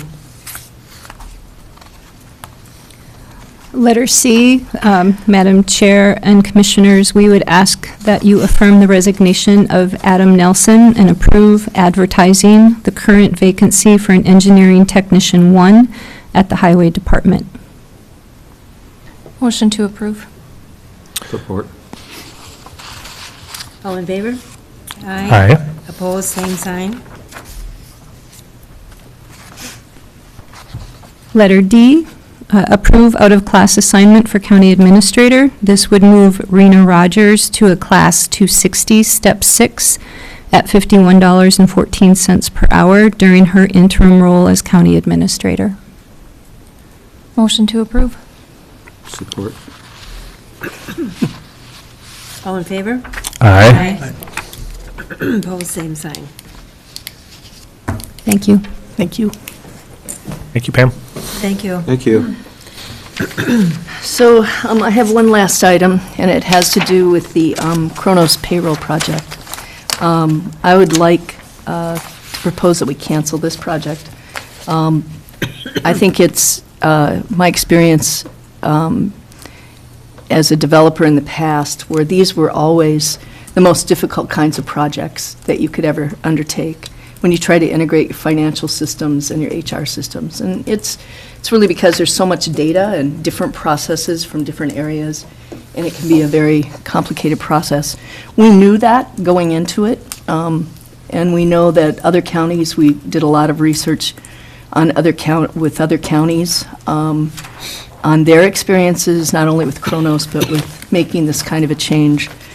There are clear benefits to doing it when you can integrate all your benefits and all that information with your finance and your HR stuff, but they are difficult projects. I know that the former county administrator sought to mitigate that by hiring a consultant to help us with some of that transition, but I think we've hit a place where we would have difficulty completing this project. It was initially supposed to be done in August, and it's now, the date they're giving us is January, which means, and with first the resignation of Judy Hill, who was the project manager, and then with Jeff leaving as sort of the project champion, and now with resignation of our payroll person, our one payroll person, it really has become impossible, I think, to finish this. I have a sign in my office about beating a dead horse. When you're on a dead horse, the best thing to do is dismount. And I think we're there with this one. If we chose to keep going, then next year we would have to end up, it's an automatically renewing contract in March, and we would be in the position of paying for 2 payroll systems again, because we would have to give notice for both of them annually. So that would be an extra cost. So we're avoiding costs of probably $20,000 a year extra by having 2 parallel payroll processes. I've reviewed the contract, and I know that Attorney Hicken has as well, and we just need to give them 60 days notice before the automatic renewal, which is March 5th. And if we do that, then we will avoid it renewing another year and those costs being there. So our investment, I put on there, our investment so far has been $12,314.80, but if we choose to continue it, we'll be spending it probably another extra $20,000 next year, with not really any guarantee that we'll ever have the right resources to make this happen. I'm not very confident. So my request is that we cancel this project and give the vendor notice that we're not going to move forward with it. And then also, then Brady would contact MCIS, and we would stay on the payroll system that we're on. I'm happy to take any questions, or Brady would take questions as well. Yeah, I'll just make one comment on there.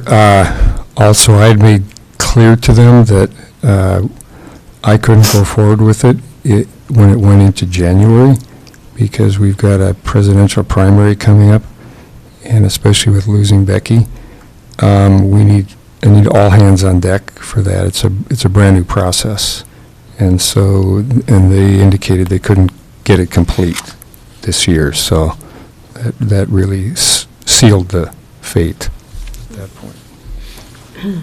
It's probably, in the far future, a good way to go. A few counties have, but for the most part, I think we're having troubles, and it's training, and it's just a lot of things that go into it, so at least we have the dual programs. We can go back and stay with MCIS, which is a good deal for now. Commissioner Mills?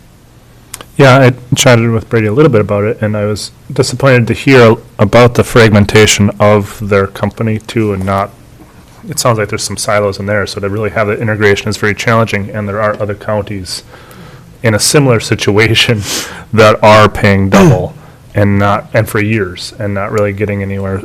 And I'm really disappointed because I was very excited about this project, and I guess my only other question, and I don't know who knows best as far as the agenda management software, is that a separate? That's separate. Yeah, Totally okay. separate. And that's going well. April has a good handle on that. She's the expert. Is there any ability to get reimbursed on the investment at this time, since they aren't delivering? I mean, I know it's twofold, it's us and them, but is there any- I'll let Molly comment on the legalities. I don't see much room for anything like that. The agreement states that the fees we pay are not reimbursable. I think that it's not, I don't think it would be unreasonable to ask the company, well, we're giving you notice now, today, is there a way that you can waive the minimum fees through the end of the term? They would not be legally required to do that with our agreement. That's something we looked into. And they've met all of their legal requirements? I don't know all of the details of the project implementation and what's led to the delays. I'm not aware that they've breached contract obligations. I don't think they have. There are a lot of things that go into this.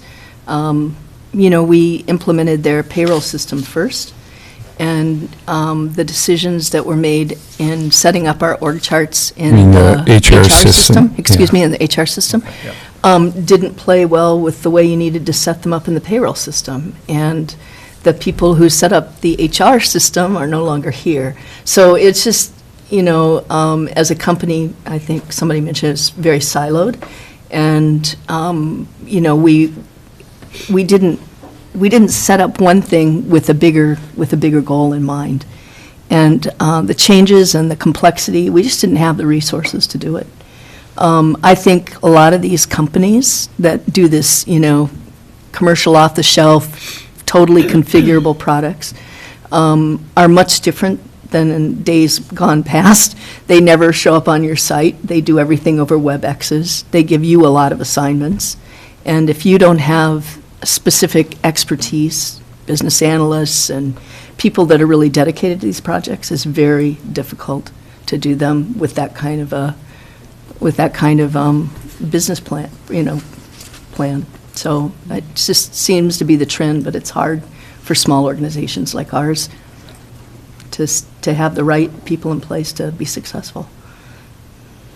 Maybe we could offer them some constructive feedback for a fee of $12,000? Brilliant. I'll see if I can do that. I could Work on that. be a consultant to the consultant. And Well, I think they need, well, whatever, okay. Maybe they'll ask. I'll make a motion to, stop work on the Cronus payroll and notify the vendor to terminate the contract and service agreement. Support. Any further questions or comments? And I guess just, yeah, the MCIS is that's gonna be the alternative, is that the? Yes, in fact, I'd contacted them earlier when it looked like it wasn't going to finish in October or even the early November date when it moved to that. I'd contacted them and asked them to make a motion for at least the first quarter, so we were already approved for the first quarter of 2020. And now after today, I'll tell them we're back on for the year, so foreseeable future. Okay, so we've had a motion and a second. All in favor? Aye. Opposed, same sign. thank you. Thank you, too. So we're moving on to Commissioner concerns and reports. So anybody have anything to report?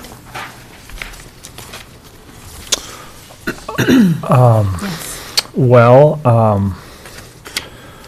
the Northeast Minnesota Office of Job Training, NEMOJET, its director has accepted a contract position with the school district over there on the range.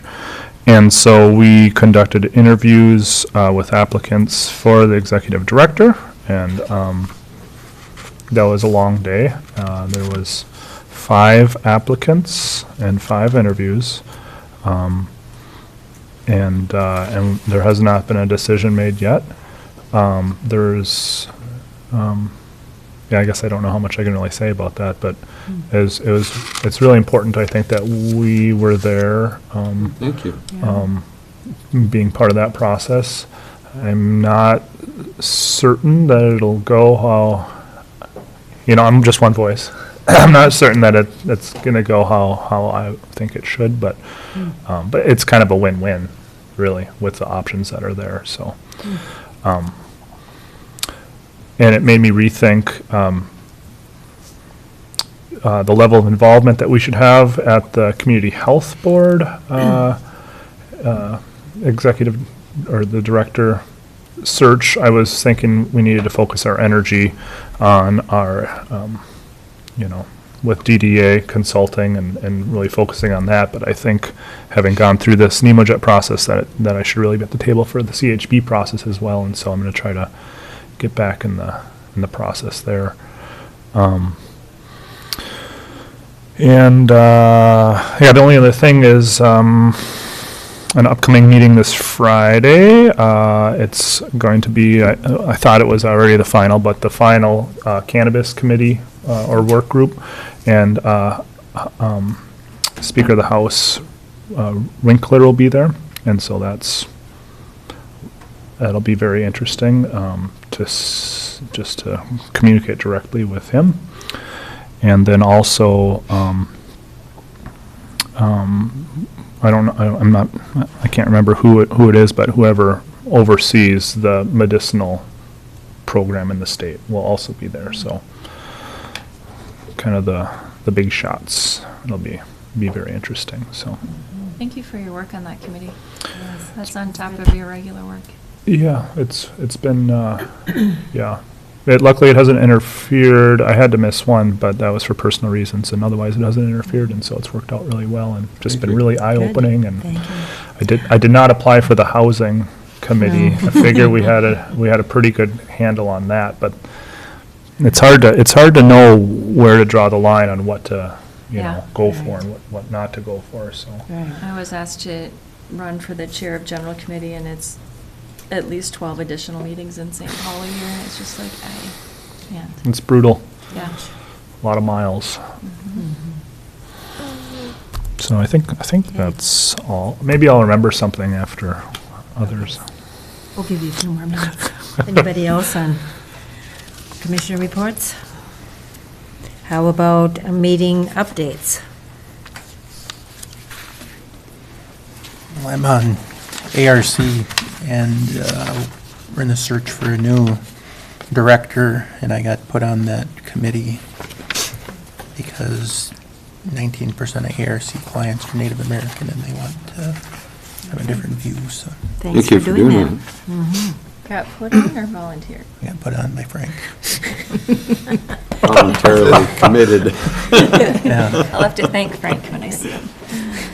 I was following how you said that. I'm happy you got put on there.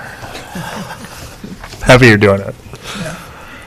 So just for meetings now for November, we have the public hearing on the tobacco ordinance on the 26th of November at 9:30 a.m. And I guess I would like to have just a little discussion, and I did contact highway engineer on this. Public Safety and Transportation is calling for a meeting with the DNR on border to border here in the Commissioner Room on November 27th at 9 a.m. And, you know, we've been waiting seems like forever, at least 2 years. I guess I was disappointed that it's the day before Thanksgiving, and it will be Skype. Just to note, Jenny, Could this you is, fill us in? yeah, this is not us calling on a meeting with the DNR. This is the Public Safety and Transportation normally scheduled meeting, which there's been a request to have a DNR update at that meeting. And part of the conversation with Andrew Brown will be, what are the next steps? What are the next public meetings available? The reason why this is set as a public meeting is because there have been changes to the route in my district that affect my district, and it is very important to me to be a part of this discussion. And the other commissioners that are on the committee, there's 2 on that one. Normally they're, different committees, we only have 1, so it wouldn't normally be a public meeting. But in this situation, because there are currently 2 commissioners already seated on the committee, it has to be noticed. That is the only reason why it's not being noticed. I mean, obviously the public is welcome. Obviously, as Kristen has stated, if there's time, once the committee is done with its questions and meetings, people can ask questions. But this is really a committee meeting. It's not a calling upon for a presentation or anything else. But you're right, it's been 2 years, and we want to know what the process is. I believe it was Ron Potter that was on WTIP this summer that said the EA would be done and the route would be open this season. And I was totally shocked. I was like, where are we in this discussion? And the EA is not done. And I don't think it'll be done this year. And so, as we know, there's questions amongst the community. We got another folder today. There's questions at different committees about where the process is. And so that's what this is Public Safety and Transportation Committee getting their update and asking those big questions. So obviously, you're welcome to come or ask the committee members to get further input. And it's in here only because the room at the Highway Department, I don't think, can accommodate so many bodies and the Skyping. So it's still a step out from It's the definitely board a step here, out. so, Yeah. okay. Because that's how I often feel, is that, I don't feel in the loop of where things are at, and I'd like it to go through the process. Yeah. And so that's, I'm of course listening to all public comment and processing things, but I'd like something a little more formal, but it sounds like we're not quite there yet for Right. our No, board. and I was willing, if we didn't want to make this public, to step back. It's just, there's an impact on my district. Huge. And I personally need to have more information, and we act as a body. And so for me to have individual conversations and go out and reach out to the DNR, I don't feel is appropriate. So, because I would love to have a one-on-one conversation. But I'm going to follow the guidelines of this committee and try to stay in the lane and follow the rules. So this is the first step. So for the public to understand that there'll be formal meetings, there'll be public I don't know. That's what we're going to ask. Right. Yeah. Well, that's what I'm hoping. Yeah. And they have said that they're willing to do that. Well, But yeah, like you said, right. it's been We long need to in know the all making. that before we as a board act on it. Right. I think it's a good opportunity for the board to request, for board members who are there to request that of the DNR, so. Mhm. Right. Okay, thank you on that. Will it be in Grand Rapids? Is that? No. He might be. We'll be here.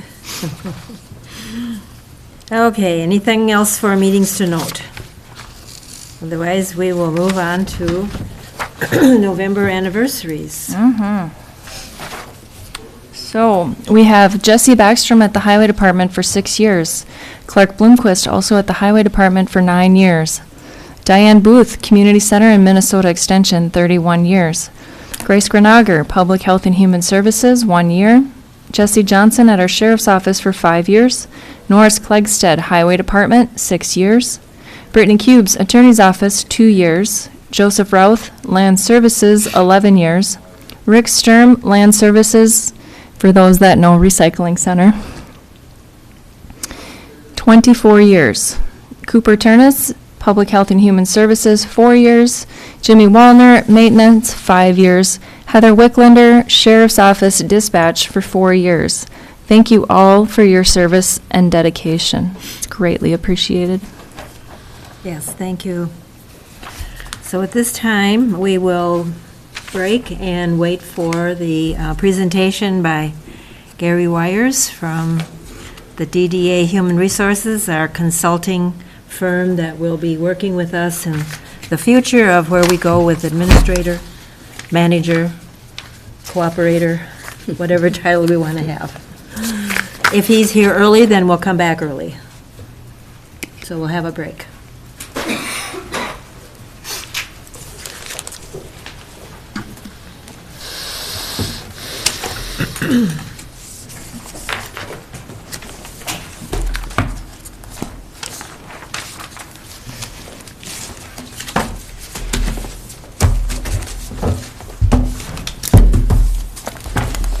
Brady, did you get one of these? No. Okay, I'm gonna pass this on to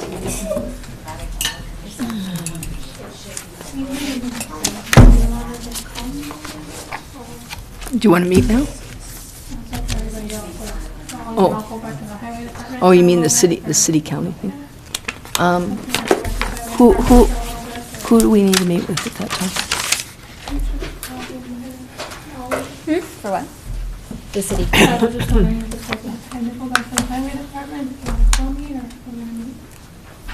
not sure how long, but I'm willing to meet at some Yeah, point. why don't we go meet in the administrator's office? Oh, right now? Yeah, Okay. just go do that.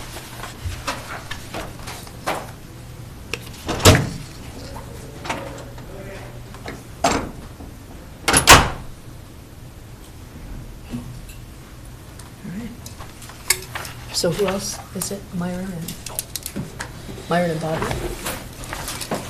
I'm sorry, A highway. I heard my name. Oh, okay, Yeah. do you want to meet briefly? Yeah, we were scheduled to meet about the city-county Oh, yes. contracts later. Maybe you guys want to just meet now. Okay, thank you. Could you do that, Bobby? We're gonna meet now.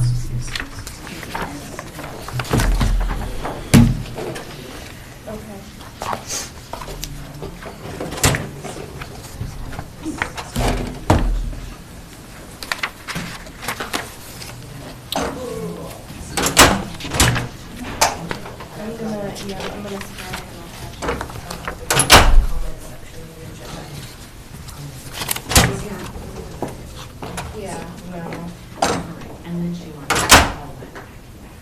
Okay, so it goes back to Molly, okay. All right. No problem.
Sure is quiet in here.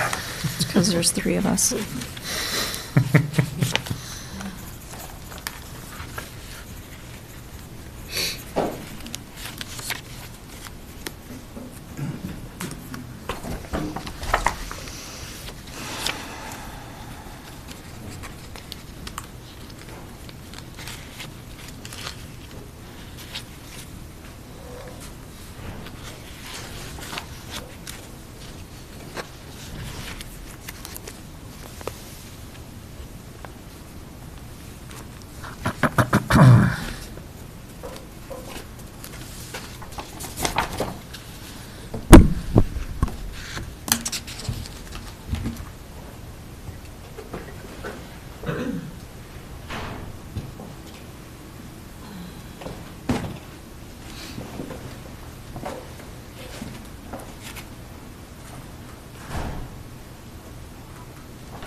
Isn't that the neighbors of the last apartment down in and put on the staff?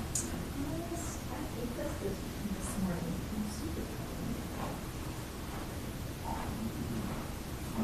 Oh, good, you're here early. Let's see if we can find the troops. They scurried on you. Good morning. Hi. You let them out. You had a good trip up? Very beautiful day, so yeah.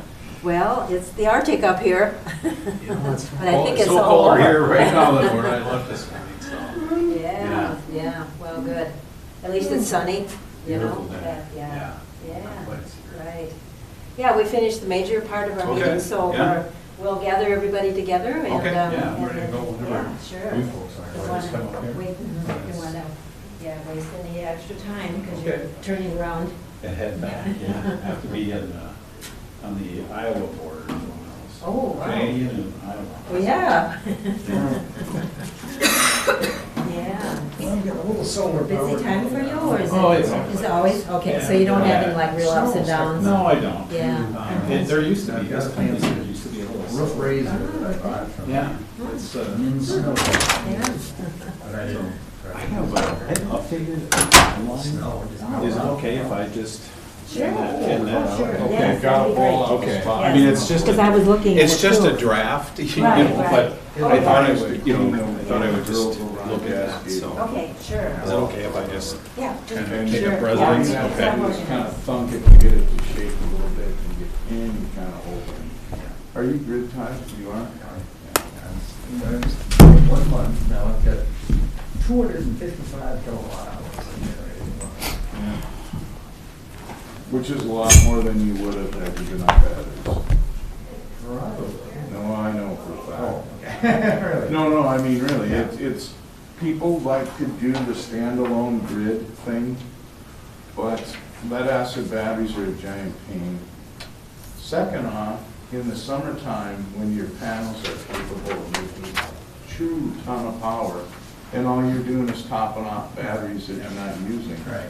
You really are, I mean, if you're looking to truly be a power producer, So I put it's one in almost front of each of the impossible. commissioners, a few extras, I don't Okay. know. It is kind of a weird little Maybe catch. for April. Okay. But I mean, there's a lot to be said for. And then not having our lead-acid interim batteries administrator, from a Trina, polluting didn't standpoint. have an impact for you, yeah, right next to sulfide Dave. standpoint. Okay. Yeah. Those aren't exactly All right. the kindest things you'll ever. And that's what people, Yeah, okay. there's no. Yeah, I mean, I battery think or it's, even we're gonna move kind of slowly here. Yeah, and that's, this is, we could talk about, you know, Yeah. exactly. So, Yeah. because I'm not in any hurry. I mean, this is Very your base, expensive not and you mine. really So, have to you know, I'm happy to move at Across the lot. whatever pace you Yeah, want. so that's a double-edged sword. She could Because just either say, you have to stay deal the with course. propane and power, or. She came in from the IT department. Okay. And she has, she works with 3 fellows, and Okay. they're all good, and No, they're it's a carrying on funny without, thing. you I've learned a lot know, she about it still, since being on the airline. keeps track of them, And I have Yeah. people who are. and we're just, originally as we kind of say, upset keeping the about wheels on the price bus, of you know. grid We're not gonna do time. any big projects, And that or, was when we were paying full retail. oh, yes. You know, nearly For the- done, for the we've got, kilowatt. you know, so Yes. this isn't a bad Now I time of think year. it's changed a little bit. I mean, if we can still buy power. We have a very unusual Anybody else situation cheaper. up here with our land. Well, I got for 3% my is first 2 federal government. weeks of my system, I got 2 cents. Yeah, so we're waiting for our payment and we'll tax. Yeah. I love Every one of them. The assessment goes on every 10 years. No, it's a And fascinating they're thing to gonna watch. change their. How it is. Yeah, I'm done with all of them, so there. When they will Thank use you. that. We get a new low on Sunday, I get a list. They didn't cost you money, did they? Yeah, you were on the phone, he walked in, I'm like, happy anniversary. He's like, thank you. Really? Did you know what you're talking about? Mm-hmm. So. He reads the packet, I'm sure. Do you have an idea about how many? And a couple of days in October, you had 3 days. We're good here. Gotta go check the 17th, 20th, 20th. So, but we kind of set our levy, yeah, we set our levy with, we're in wiggle room, and we should be able to, we're setting it 6. You know, the slippery. I know, I think But the we want to glass go is pretty extra room just in slippery. case something. There, and But after next we year. talked about it, if you got 45 degrees on over up. A lot of stuff with that. Mine's They just need to be so dependent on that. That's the way Are it your is. panels set for center between summer and winter? Is that the angle you ended up with? Well, it's the roof angle. Yeah. Oh, you're just on whatever the roof angle was. I say take it to the governor. Yeah, right, right. But we have a lot of people working on it, we signed Well, I letters. was just curious, because some people set them up to really produce in the summer, some set them up to really produce in the winter. Some change the angles, some just set them in the So we middle. have, I think we're Oh, yeah. only So one that's, of 2 that have this amount of percentage. Basically covers that. Yeah. South, this is almost perfect south facing. I know. One big So ball. anyway, well, we'll get the troops together Okay. for you. So you're a producer in the And you put summer. down your last name? Wires. Yeah. Okay. Hi, good to meet you. And there's no, So I'm just. other than that one. Perfect, yeah. No, in the summer, that tree is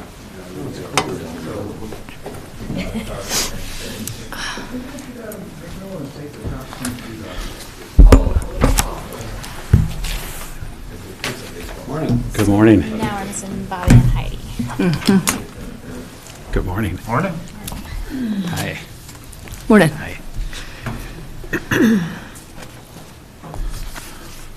Couple more people and then we'll be ready. Okay.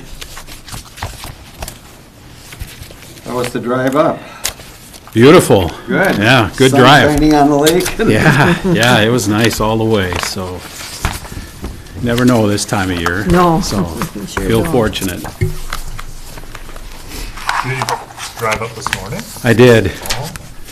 Yeah, I had a funeral yesterday. I was going to come up yesterday, so, but tomorrow I have to be on the Iowa border, so. Jeez. Turn around when we're done and heading home, so, yeah.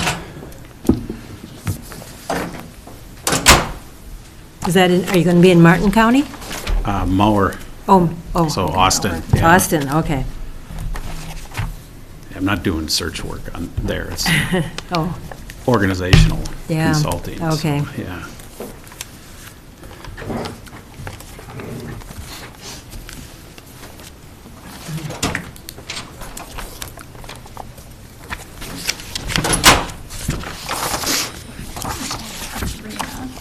Bobby's back, we lost Rena.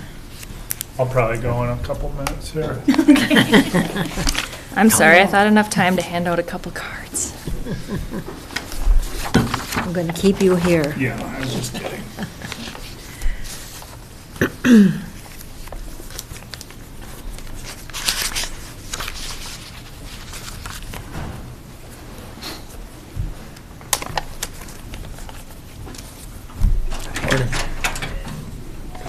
Okay, don't let anyone out. All right. Lock the door. And there's Brady. Okay, now we can move. So good morning and welcome. Good morning. Appreciate you getting up in the wee hours of the dawn to come up to the Arctic Circle and meet with us today.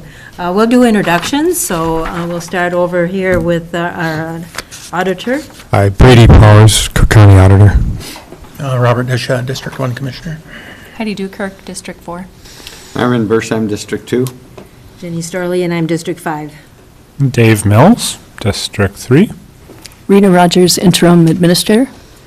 Molly Hicken, County Attorney. And you met April? I did. Okay. Yes. And Stan Toll comes to all our meetings. Okay. And Mike Good Carlson. morning. Yeah. Stan and Mike.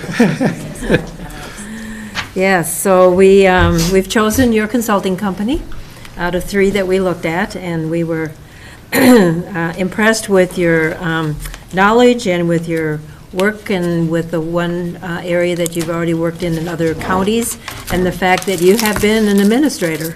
So that's important for us because you've sat on this side for many years. And that was in which county?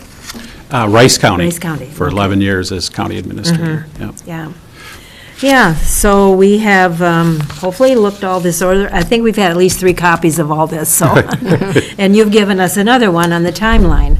So that's good too, because you've looked over just the fact that we're going into winter and the time frame that you have, and so that we appreciate the knowledge that we're going to be working together for a while. Right. So we have looked over the whole proposal, and you will be filling in Cook County instead of another county, but we certainly have worked with those folks when we go to our association, Minnesota Counties, which we do, as you know, twice a year. So we have one coming up. So I'll let you kind of start. Okay. Well, thank you all. It's great to be here with you today on a beautiful sunny day. So first of all, I did put a updated draft of a timeline in front of each of you, just in case that might be more helpful for the discussion today. The one thing that I want to emphasize is that, my timeline is irrelevant, yours is relevant.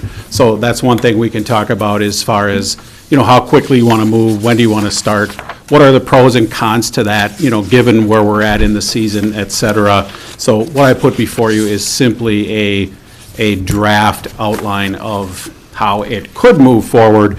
This is probably the most aggressive timeline. If we were to start going today, this is probably the most aggressive timeline that is possible, but anything, slower than that is certainly possible. So maybe I'll just highlight the process a little bit, and then take questions from all of you. I mean, you've had a chance to review the materials, and so I can kind of just highlight some of the things that I feel are an important part of the process. So first of all, you know, one of the things that I would do first, and again, depending on when we want to move forward aggressively, is to come and meet with each of you individually, meet with your department heads as a group.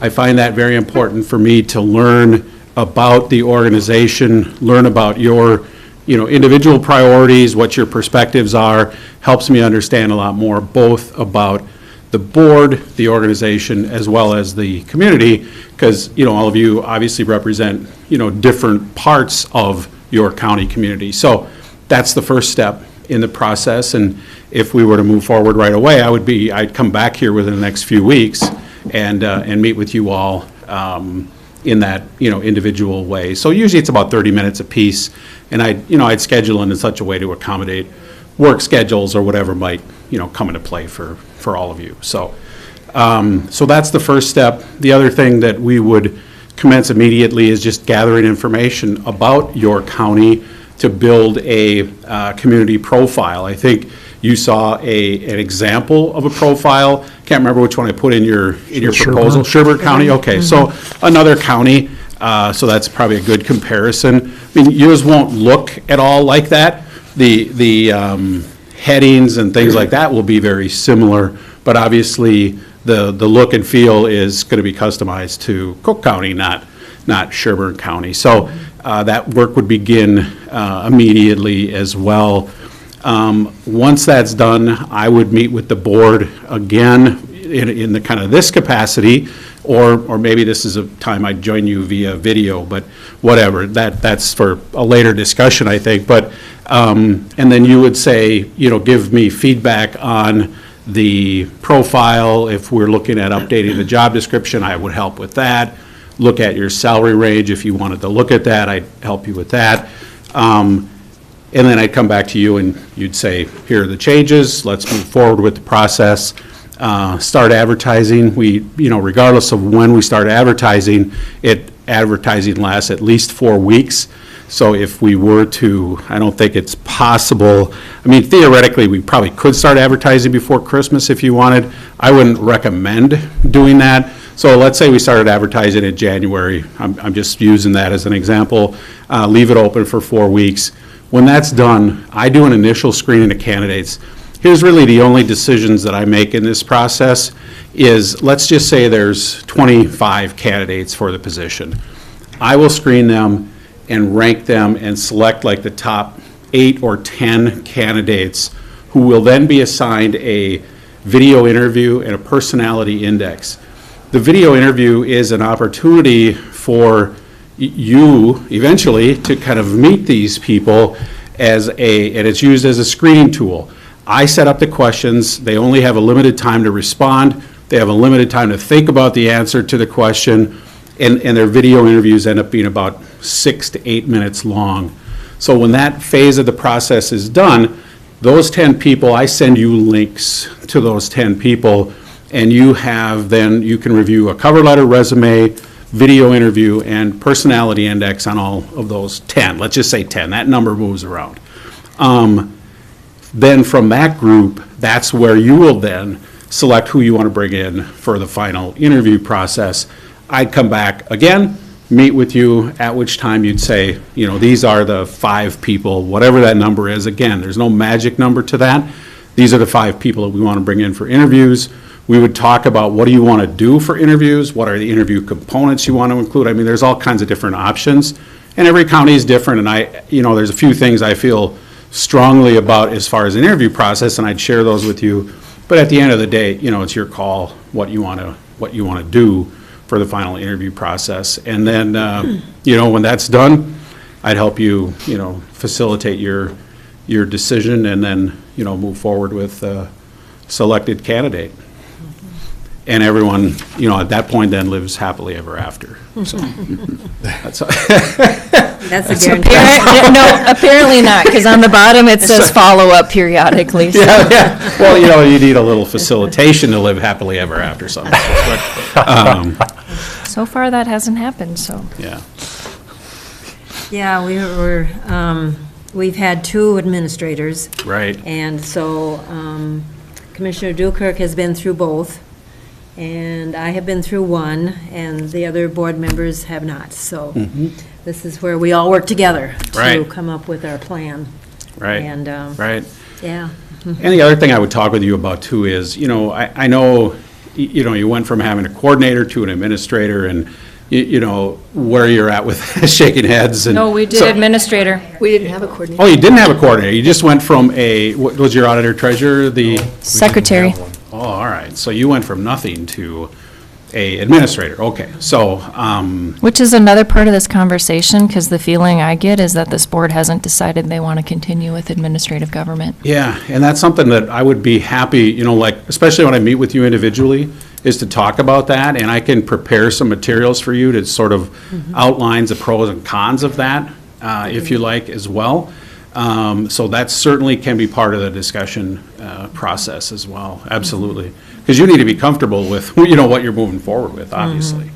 So, And I think there's another title that, that I came up with would be deputy administrator. So I don't know if that would be in between the manager going into, I don't know. But is that a title that you've ever had, or? No. No. So usually a deputy administrator is a second to the administrator. Okay. So if you have an administrator, like larger counties generally have a deputy administrator to, maybe they run, part of the organization, and the administrator does other parts. But usually a deputy is like second to the administrator.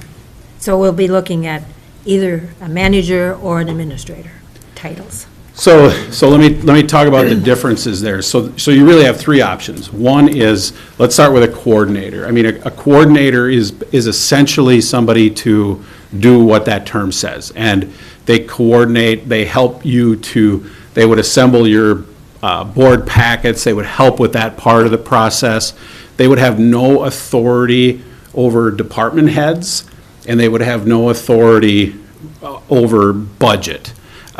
They would help facilitate those processes with the board, but they don't have, now you can give them certain authorities if you want, but inherently the position does not have really any authority over, like organizational management. So that's sort of the lowest or the lightest option for an administrative type position. I'll tell you what I see statewide is there's a lot of movement away from that. There aren't many counties that have a coordinator and are staying with it, particularly when a change occurs. So some, like I worked with a county recently that had a coordinator for over 30 years. Well, everything was working, just fine with that model until that person left, and then the board said, well, now's a good time, we're gonna switch this to an administrator. So there's a lot of flow from coordinator to administrator, not so much administrator to coordinator, on a statewide basis, So if you have a coordinator, then who has the authority on the budget, the staffing, and the organizational management? The board. But how does that function? Like, how does the board run the county? Majority vote motions. Yeah. Different people see authority in running the county in different ways.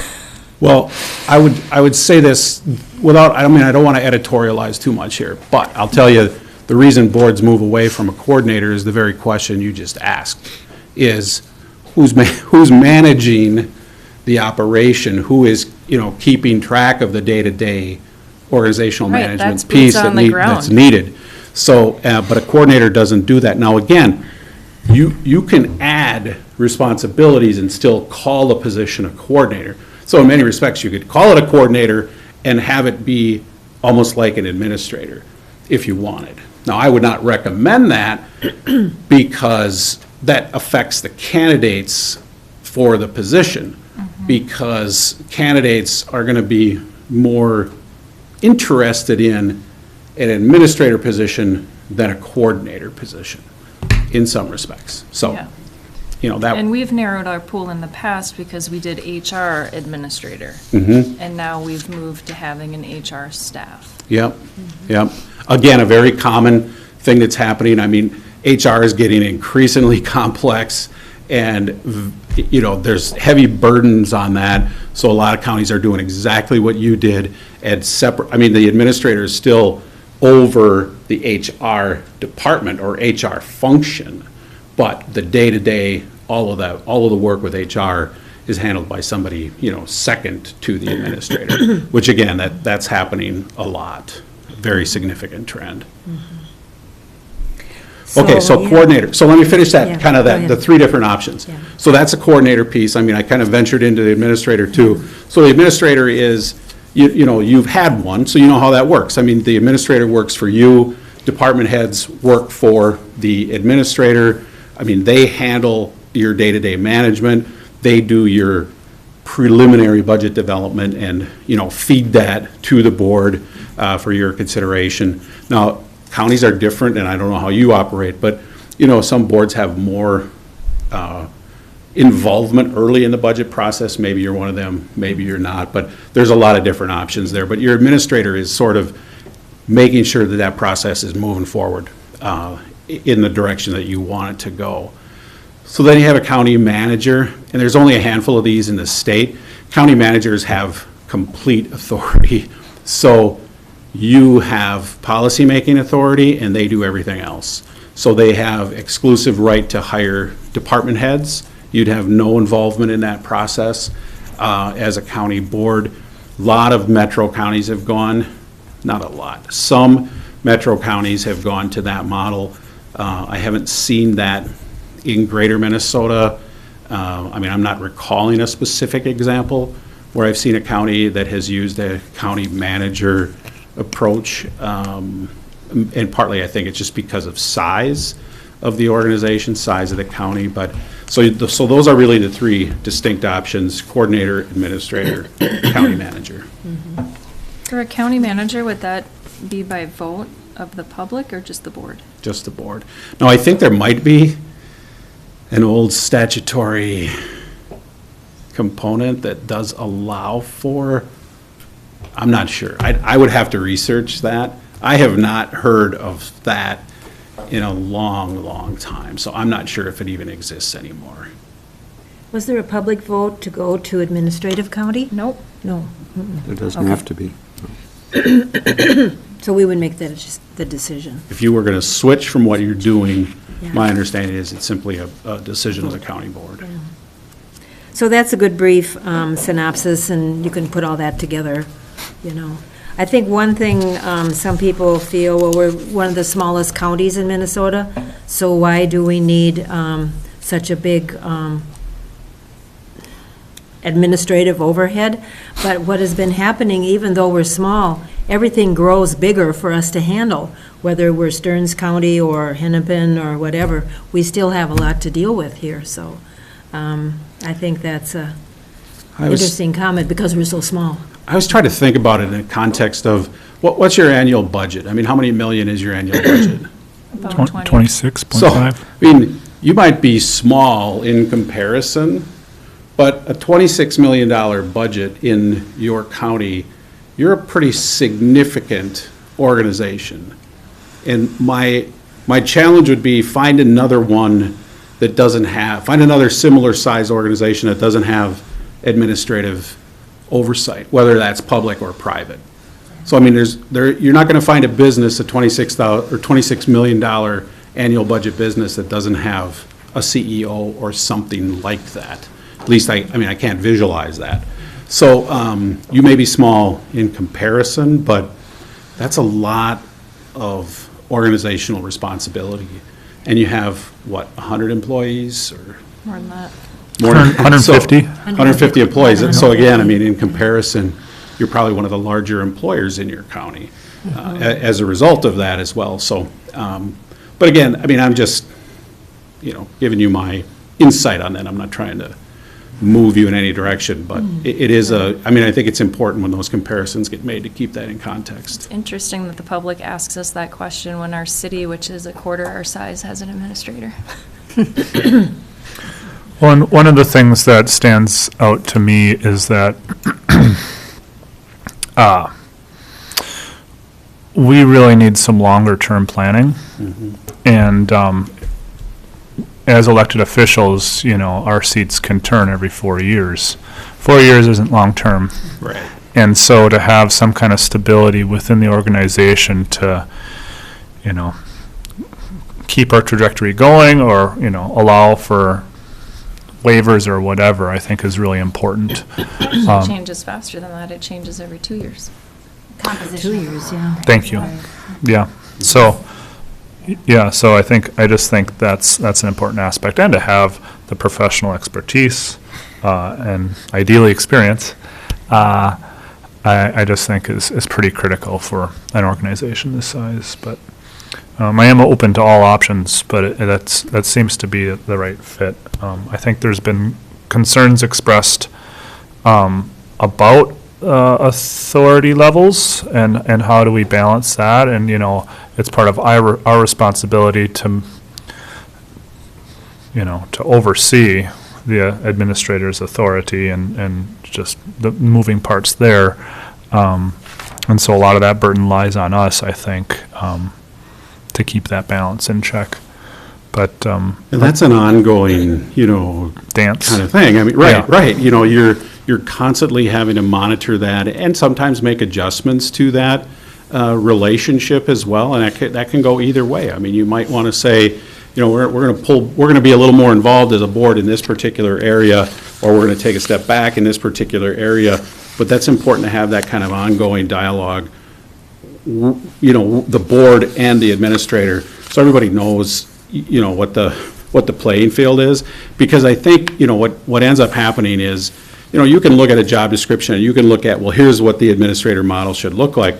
The reality is it's going to be slightly different in every county. I mean, every county has the same obligation to provide an array of services, but it doesn't obligate you to specifically do it in this way. Same applies for an administrator. I mean, there's going to be differences there, but I think you hit on a really important topic about, two-way communication on that. And can you weed that out with us during the interview process and the candidate selection? So here's what happened. We hired our first administrator. It was obviously brand new to us as a form of government we didn't have. And then unfortunately, he got sick. And so that two-way communication never happened. Yeah. And that communication about what are our roles, prior to him coming in, each commissioner was responsible for 3 to 4 departments. Right. And that kind of stuck along. And we never made that definitive, this is what you do and this is what we do conversation. And then the next person came in, and I don't think that we ever got to that point in that conversation. And so the first time we hired a consultant to help us, the second time we hired a consultant, and we decided as a board that we could do the interview process ourselves without the consultant. And so they weren't in there, and from my perspective, and Ginny, you can chime in, we had 3 finalist candidates, and we had 1 candidate who was going to shake the tree and change things, and we had 2 candidates that were probably going to be the status quo and just keep the ship going down the shore. And we chose the tree shaker. Well, when you have a tree shaker and you have someone that's going to do all this stuff, for us that don't do that and aren't administrators, we were kind of on the back end in the dust a little bit on it, and so in this next process, I want to have that administrator that sits down with us and says, these are our roles, this is how we move forward, this is how you as commissioners are going to be the leaders. Right. One of the things I think I could help you with, both throughout the process and then after the person, starts, is to try and chart that course a little bit for you and with you to help make sure that that dialogue's going to occur and maybe even map it out, At 2 months, you're going to talk about, you're going to review these things, and just so that there's clarity there. Because a lot of times, and you're kind of saying this, a lot of times the communication ends up not being enough. Yeah, I can't tell you how many times I've been told in the last 5 years that that's not my job and that's not my role and I'm out of my lane, but I still haven't been told where my lane is. Right.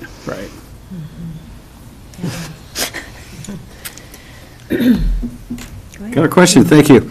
Well, you offer a lot of great services, and really support selecting you. I'm interested in this personality index, and I don't know if this is the time to talk about it, or would it be better to pursue that individually, or? No, I could talk about that. Okay, generally speaking. Yeah, I think there's some confusion in our public, as maybe others, as well as, we talk about administrative government, and we think of administration as a certain way of doing things. And you refer to this personality work index, and I have in my past been, a student and interested in leadership styles. And maybe that was just an education, but do you get at that? Because, we have this image of what it is, but leadership style can go from participatory, interactive to very authoritarian on a continuum. And then there's, all kinds of indicators of where you're at in that. So do you do anything with that to help us with that? Yeah, that's a great question. So the process itself helps with that because of the multiple points of information that you will have by the time you make a decision. So you're going to have access to, their resume, cover letter, video interview, personality index. Before the final interview, we do an intellectual profile, basically an IQ test. We do background check to see, what's in their background, if anything, and then reference checks, and then, whatever interview process that you want to do will also add to what you're saying. So the short answer is somewhat. The longer answer is, if you were interested in going a real deep dive on that, there are other services out there that could be added in, and I've done this before, where it's like a full-fledged psychological profile that what you would do is, on the finalist or finalists, have a full-fledged psychological testing done on them that is geared towards working here in your county, because they try to get a flavor of the organization. So, there would be an option. That's like another $1,000 per person that you do that on, or $1,100, I think. But it's interesting that sample profile that was in your packet. You mentioned Sherburne County. I actually did that there recently with them. That was something they wanted to do. So that would be an option to do a deeper dive on that. Why did Sherburne County choose to do that? They have had a long-term relationship with the vendor that did that. They have used them for several other positions that they have hired on, and their board, so that was the driving force behind it. And, in reviewing that process, I think it was helpful. I don't think it was earth-shattering. There wasn't anything in those evaluations that changed anybody's mind. Let me say it that way. So we had a commissioner create a deep profile, and I think where we might have failed on that is that there were key determinants like type of leadership, and applicants came out differently on the test. Well, we as a board did not decide before we administered the test which one of those components was most important to us, and if we did, we didn't line it up with the applicants. Mm-hmm. And so we had them do the testing, and then we didn't actually implement it in the process of hiring. Right. If you, I could explore other options as well, too. If you have kind of an interest in that, which it seems like. Which personality index do you use? What's the name? So it's not like a Myers-Briggs. Okay. So Myers-Briggs is not supposed to be used for hiring. This one is called psychometrics. It's for decision makers regarding hiring decisions. Okay.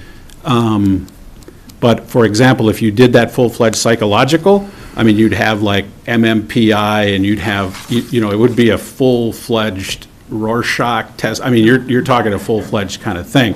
It's not something that I would do.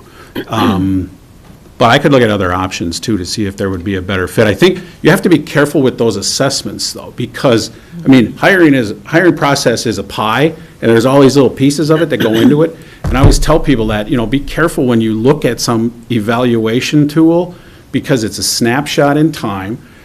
It may or may not be entirely accurate, so you have to weigh it along with everything else, so. I understand that. And so what intelligence test do you administer? Is it a group test? No, a group test. Is it done by an individual psychologist? No. It's online. Okay. Yeah, I mean, it's valid. It's very What's the name valid of that? test. I'm not thinking of the name of it right now. Okay. I can look it up. Okay. So- And I agree with all that testing. Yeah. It's only a test, Yeah. and it's, and there's a lot of maybe more pitfalls than advantages unless you really know what to look for. Do we have the opportunity to make on-site visits? Is that part of your process? So if someone's currently working someplace, we can go interview? Who's we? Well, a delegation of the board or board members, can you make contacts and get a list of, commissioners that we'd want to talk to if they were a county administrator? Mm-hmm. Is that part of the process? Because It that hasn't gets at been. leadership style. Yeah. Would there be anything that would preclude us from doing that? I would say be very careful. I would say if one does it, you should all do it. Right. Because what one of you is looking for individually is going to be different than what others are. I'm a big fan of group processes. I mean, we will do reference checking on people with their current employers and past employers. So, I mean, I would caution against it, but I couldn't tell you can't do it. Okay, thank you. So, I'd like to know if somebody was doing it though. That would be important. I mean, it'd be an important part of the process to know if something like that was going to be occurring. Kind of along my lines of lanes and where we're supposed to be in our lanes.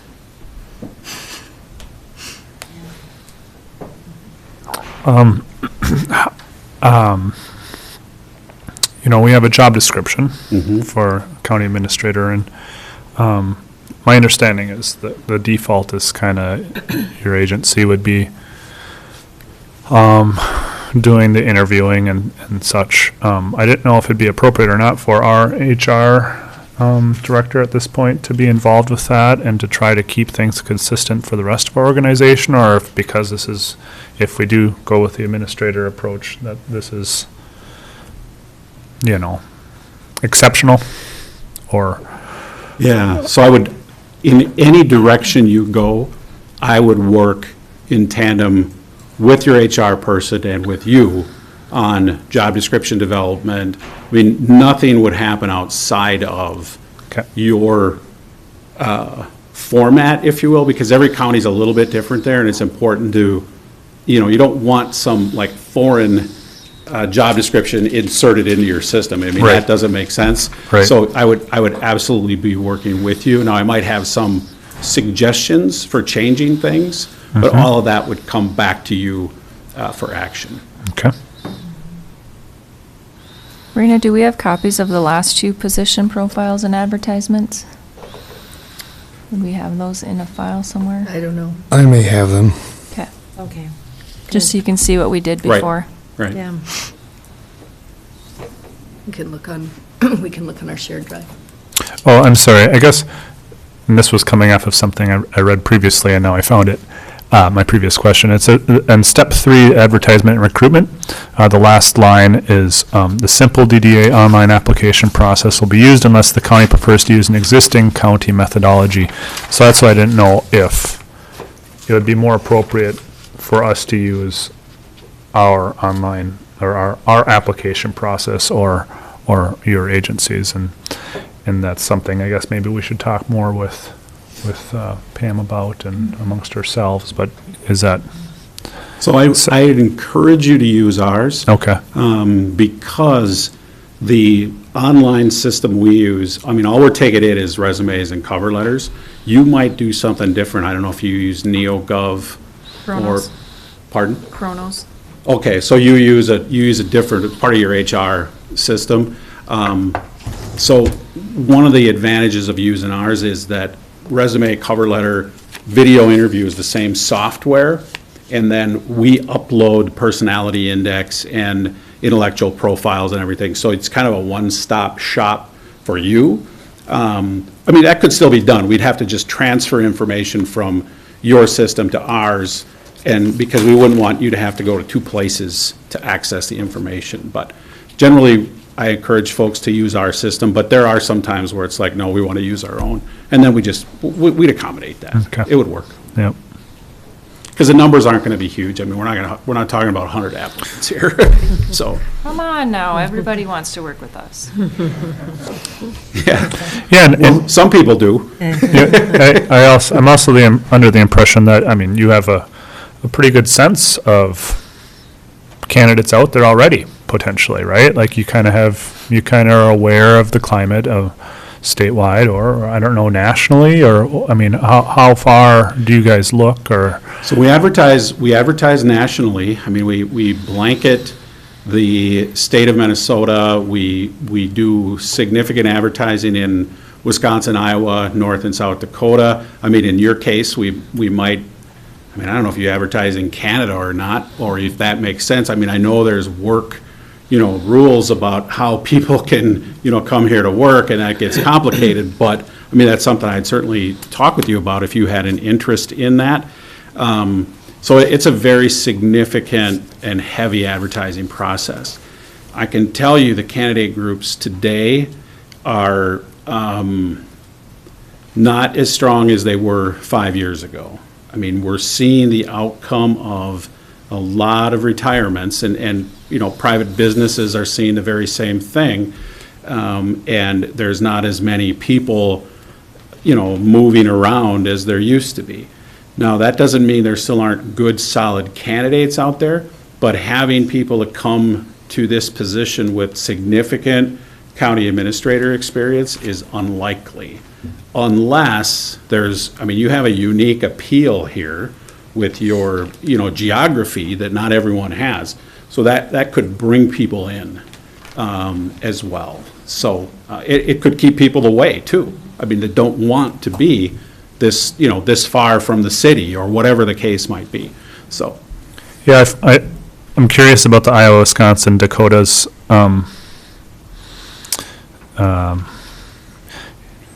Our awesome HR director just came from Wisconsin. Yeah, but I'm curious why that limitation is there, and is it if more focused? You need to focus on it. You can't just. Well, so good question. So the advertising in those states is a little more intensive than it is. We do national advertising, with what is called ICMA, International City County Management Association. It's kind of a go-to for anybody looking for a job nationwide. Great database of county administrator, city administrator jobs. So that's kind of the national piece. But in the neighboring states, we also advertise at like the Association of Minnesota County equivalents. So we're a little more intensive in the neighboring states. And in Wisconsin particularly, we also do advertising at their state institution or higher education institutions as well. So it's a little more intense in the neighboring states, but it is nationwide. Wow. And most intense in Minnesota. Yeah.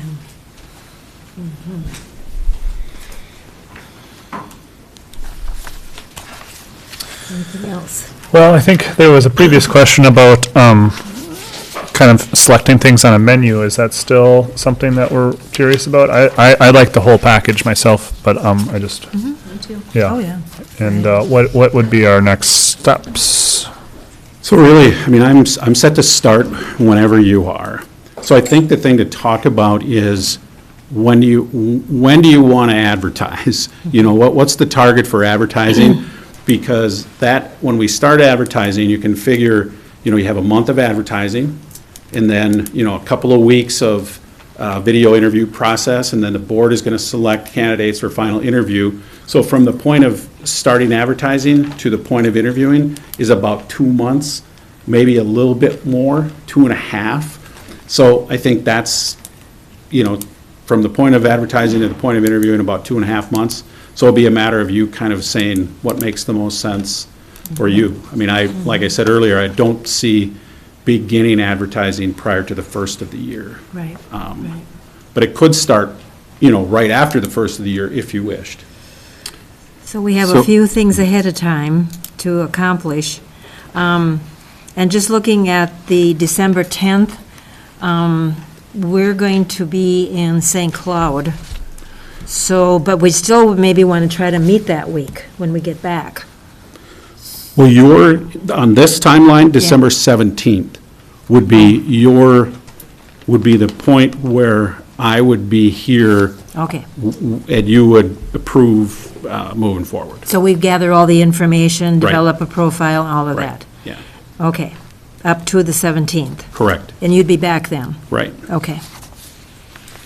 If you wanted, again, if you wanted to kind of tentatively follow what I put forward here, Right, and then meet with each of us individually? before then. So that would be in the next couple of weeks. And department heads. Yeah, Right. and department heads. So, sir, anything we need to do before December 17th other than meet with you? I would say review, I'll put you some materials together about administrator coordinator models. Review what I send you, but beyond that, I'd say no. Yeah. I'm going to be asking your staff for some things, like budgets and, photos, if there's any, things like that. But from a board standpoint, there's not much you would have to do before receiving materials. So we're proceeding with the assumption that we are still considering 3 options as a form of running our county, or are we looking specifically at administrator? I guess I'm asking. Well, that's up everyone. to us, but I think the first. You want to be open? Yep. I certainly lean towards the administrator, but I think it's important just to look at everything. I don't know how thorough we need to get there, but, Well, for sure, manager, administrator. Don't you think? manager seems pretty hardcore. I'm not willing to go there. But I guess I'm open. Like I said, I'm open. I just- Hard nose on that one. Well, I think it'd just be It's an helpful. option, that's the only thing, if he lays it out. Yeah. They have complete authority, just like an administrator. No, it's not just like an administrator. Well, but at least they have authority. The Okay, administrator has authority. I know, but I'm just backing it down to say, give us the outline of each of them. You did. I don't think we Madam want Chair? coordinator. We don't want coordinator. Madam Chair, may I make a suggestion? And I'm going to make the suggestion that you call for a vote or a showing of consensus on whether this board is unanimous in wanting to move forward with seeking an administrator, or whether there needs to be additional conversation. Because in my observation over the last couple of months, a lot of people continue to say, well, I'm not sure the whole board is on board with an administrator, but I personally am, or, I'm 90% decided that I am. So, I think this would be the opportunity to raise your hand and say, I'm not comfortable with moving forward with a county administrator search. I want an additional conversation before that. And so I think it might be wise to just call for that showing of opinions. This would be the point, to be honest about it and say, I want more discussion. Because we're at a point when, either we start in one direction or we pause it for more time. Well, my concern, thank you for that suggestion. My concern is that there is plenty of confusion, and I'm speaking at public at large as well, about the different roles, and so I think it's important to look at all the options and have something in front of us and say, this is what this means, this is what this means, this is what this means. And just like you said, I lean towards the administrator, but I want to be open and I want to consider all the options, and I think it's important that we all do. So, I don't, like I said, I don't know how in-depth that needs to go, but I don't know how quickly that can be decided amongst us. I don't know how everyone else feels. This is being recorded? Mm-hmm. Yes, so I think we had a summary, and I guess the question is then to Gary is there any more information you can give us other than the summary you gave of that continuum? It's pretty precise in my mind of what, when you're here, and so, you know, with the coordinator, we could assign various responsibilities to me, but that would be very, very time-consuming and a lot of discussion and a lot of votes, I think, because you would have to almost line item the job description. However, even under the administration one, this job description has been modified already by some actions. Now, whether we continue with that or not. But, and so we have two major things that have happened that have changed that previous job description. You know, I would like to know how we're going to proceed, because it's going to get very convoluted if we start mixing up administrator and coordinator. And at least say, well, we're not going to go manager. I think we're just not big enough to justify that. It just wouldn't be. So anything else you could offer to enlighten us to move forward rather than? Well, if you just do what I say, I think you'd be fine. No,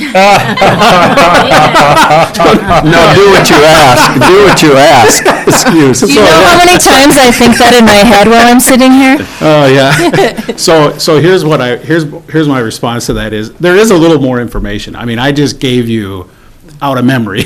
So, I mean, I could give you statutes that say, here's what the coordinator does, here's what the administrator does. I could give you sample job descriptions. I mean, I can give you additional information on the differences. So yes, I can give you more than what I gave you. I mean, it's not going to add a tremendous amount, but it's more information. So, excuse me, I'm wondering if he gave us that information, we could discuss it at the next committee of the whole next week, and just review it together and discuss it, and then maybe the following board meeting, you could, pick one, make a decision. And then Right. Would that be a time frame okay with you It'll be in a week? a week. For me to be here? No, to be able to provide that information. I could, Yeah. I mean, I could put that information together for you by Thursday Perfect. Okay. of this week. I think that's a good idea and a good way to go. But let's be practical. If we advertise for an administrator or coordinator, I know the reality of hiring. We're going to draw different kind of candidates. Right. And more than likely, we're going to have a different range in our salary scale. And I think that's a very important thing to consider. So I think sometimes we make decisions based on one thing, but we also have to consider the implications of making those decisions, because they do have ramifications. Right, I would agree with both your points, that it would have ramifications on the candidates as well as the salary. So, because you did a new job description, new coordinator job description, for example, I suspect because of the authority pieces that I mentioned earlier, that's going to drop the salary. I'd be shocked if it didn't. So with the information you'll provide us, will you provide us sample job descriptions and wage ranges? I don't know. There's a good sampling of administrators out there to be able to look at comparisons. There's not as good of I think data. you can get that from the Association of Minnesota Counties. Yeah. The current pay for coordinators. Ryan has already provided a lot of this. Ryan is. Okay. One other thing I think it's worth noting, and maybe it was mentioned already, but, so with our interim county administrator, we also did out a class for our HR was generalist, now director. And so what we're, I believe, hoping to kind of navigate with your help too is, and you've already said that's what a lot of counties are doing, is splitting that up. But I thought it might be worth looking at that again, and So we did not appoint them as the director because we were waiting for this conversation Yeah. to decide what form of government we Yeah. go to before we made her the actual director of HR. We just had to move her to director because we don't have any HR. The interim is not an HR person. Yeah, I think it's worth waiting until the decision is made, because that Okay. job could look a little different. Because normally, even an HR manager in an administrator form of management, the HR manager is going to report to the administrator. If you went with a coordinator, I mean, you could still have that. However, the coordinator doesn't have authority, or, much authority. Hiring, yeah. So the person would, for the most part, report to you, rather than the administrator. So I think I would wait, continue to do what you're doing for now, and then tidy that up at the end. If you went with an administrator, my recommendation is to have an HR manager is absolutely a great idea for your organization, and I say that without knowing much about your organization, other than you don't have one now. And that's only going to benefit you moving forward from a variety of different reasons. That's what I've gathered from staff as well. And we have met with staff before selecting your agency, and my impression was that staff was leaning towards the administrative form of government as well. But I think it'll be a great conversation to have next Tuesday. So thank you for helping us out there. Yeah, and I'll send you information. Yeah. I'll connect with you afterwards. Get Yeah, you- okay. Get you my Yeah. information. So going forward, we're going to discuss this in the committee of the whole, and then we will not make a decision until, let's just look at the timeline. So what implications does this have for the timeline? And then when would we make a decision whether it's administrative or not? So I think we should at least try to focus on that. November 26th would be The when next we board. decide what type of government, and then it would come to you. Okay. Is that what we agree on? Next board meeting. Okay. I think so, and it just moves our timeline, and Yeah. I want to make sure we're doing it right, dotting our i's and crossing our t's, and good. And just being cautious and diligent. And Maybe, I had targeted December 17th here, but, one of the things I'd like to, I'm sort of contemplating in my own mind, what's the best time for me to meet with you individually? Is it before you make that conclusion, or is it after? I don't know. I mean, you've heard my opinion on this. I'm kind of thinking it would be better after, and if you're not going to make a decision until November 26th, that moves the December 17th with, not only are you at the AMC conference, so am I, and I have other, complications schedule-wise in there, so could end up pushing us into January for that approval of the process. And we could still start advertising quickly, but it would be a matter of me getting scheduled to come before you in early January for that next step. If that's acceptable to you, that might make more sense. Do you feel like you'd like to start advertising in January? Does that make sense? I think Yeah, that- okay, all right. And then in the meantime, we should work up our profile. No, we do that. You do that all. I'm gonna be asking for information. Oh, okay. So no, you don't have to do anything on that, other than, somebody had suggested sending the previous one, that'd be great. But we'll be asking, again, your staff for some components of that. But no, that's part of the service we provide you. So maybe, Rena, for the committee of the whole, you could bring that? I don't know what our profile looked like before. I'm going to see what I can find. See what you can find. Or Brady Otherwise- can find, somebody can find. Right, okay. So could you just send us, I'm sorry, I interrupted. Could you just send us an updated, let's just plug in January for information gathering, and then could you just Information send it? gathering will be before January. Right. It Okay. just won't be Up to. December 10th. Up to Okay. January. Yeah, right. Could you update us I can. schedule then? Thank you.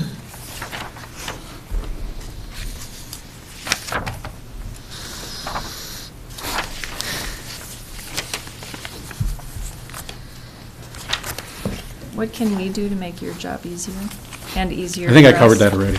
What'd you say? Got it. No, I'm kidding. No, this is great. I mean, again, as much as I can learn about you all quickly, the better. And, so, no, there's nothing you need to do at this point, for me, anyway. Madam Chair and Commissioners, would you refresh my memory? Has there already been a motion passed to approve the hiring of DDA and the expense of up to $20,000? I'm not sure. And then following through with a contract for services? Has there been that? We did not. Nope. No. Was the motion just to Move ahead. Move with- ahead. move forward? Yeah, it was a Yeah. pretty loose, so Some commissioners might have wanted to add other items and get different information, that's right. Yep, so we weren't sure about the price. yep, yep. Well, I'll make the motion to hire DDA and to, fulfill the contract. Support. For 20,000. Up to, yep, $20,000. Yep. That is the fee stated.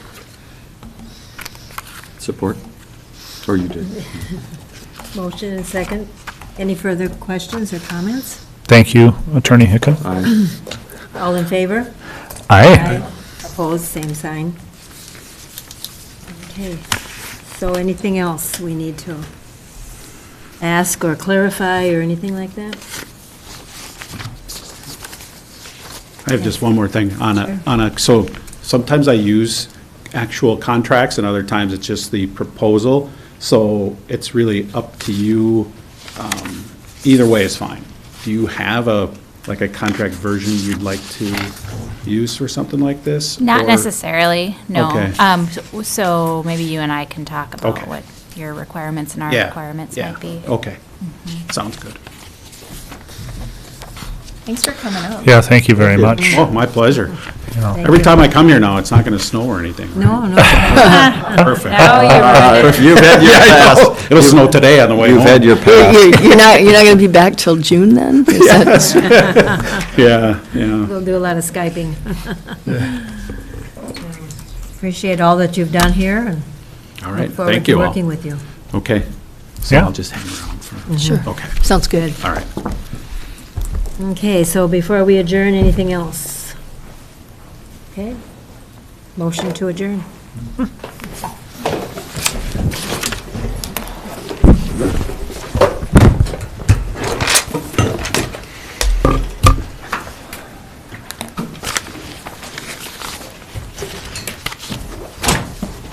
We'll just keep riding that dead horse.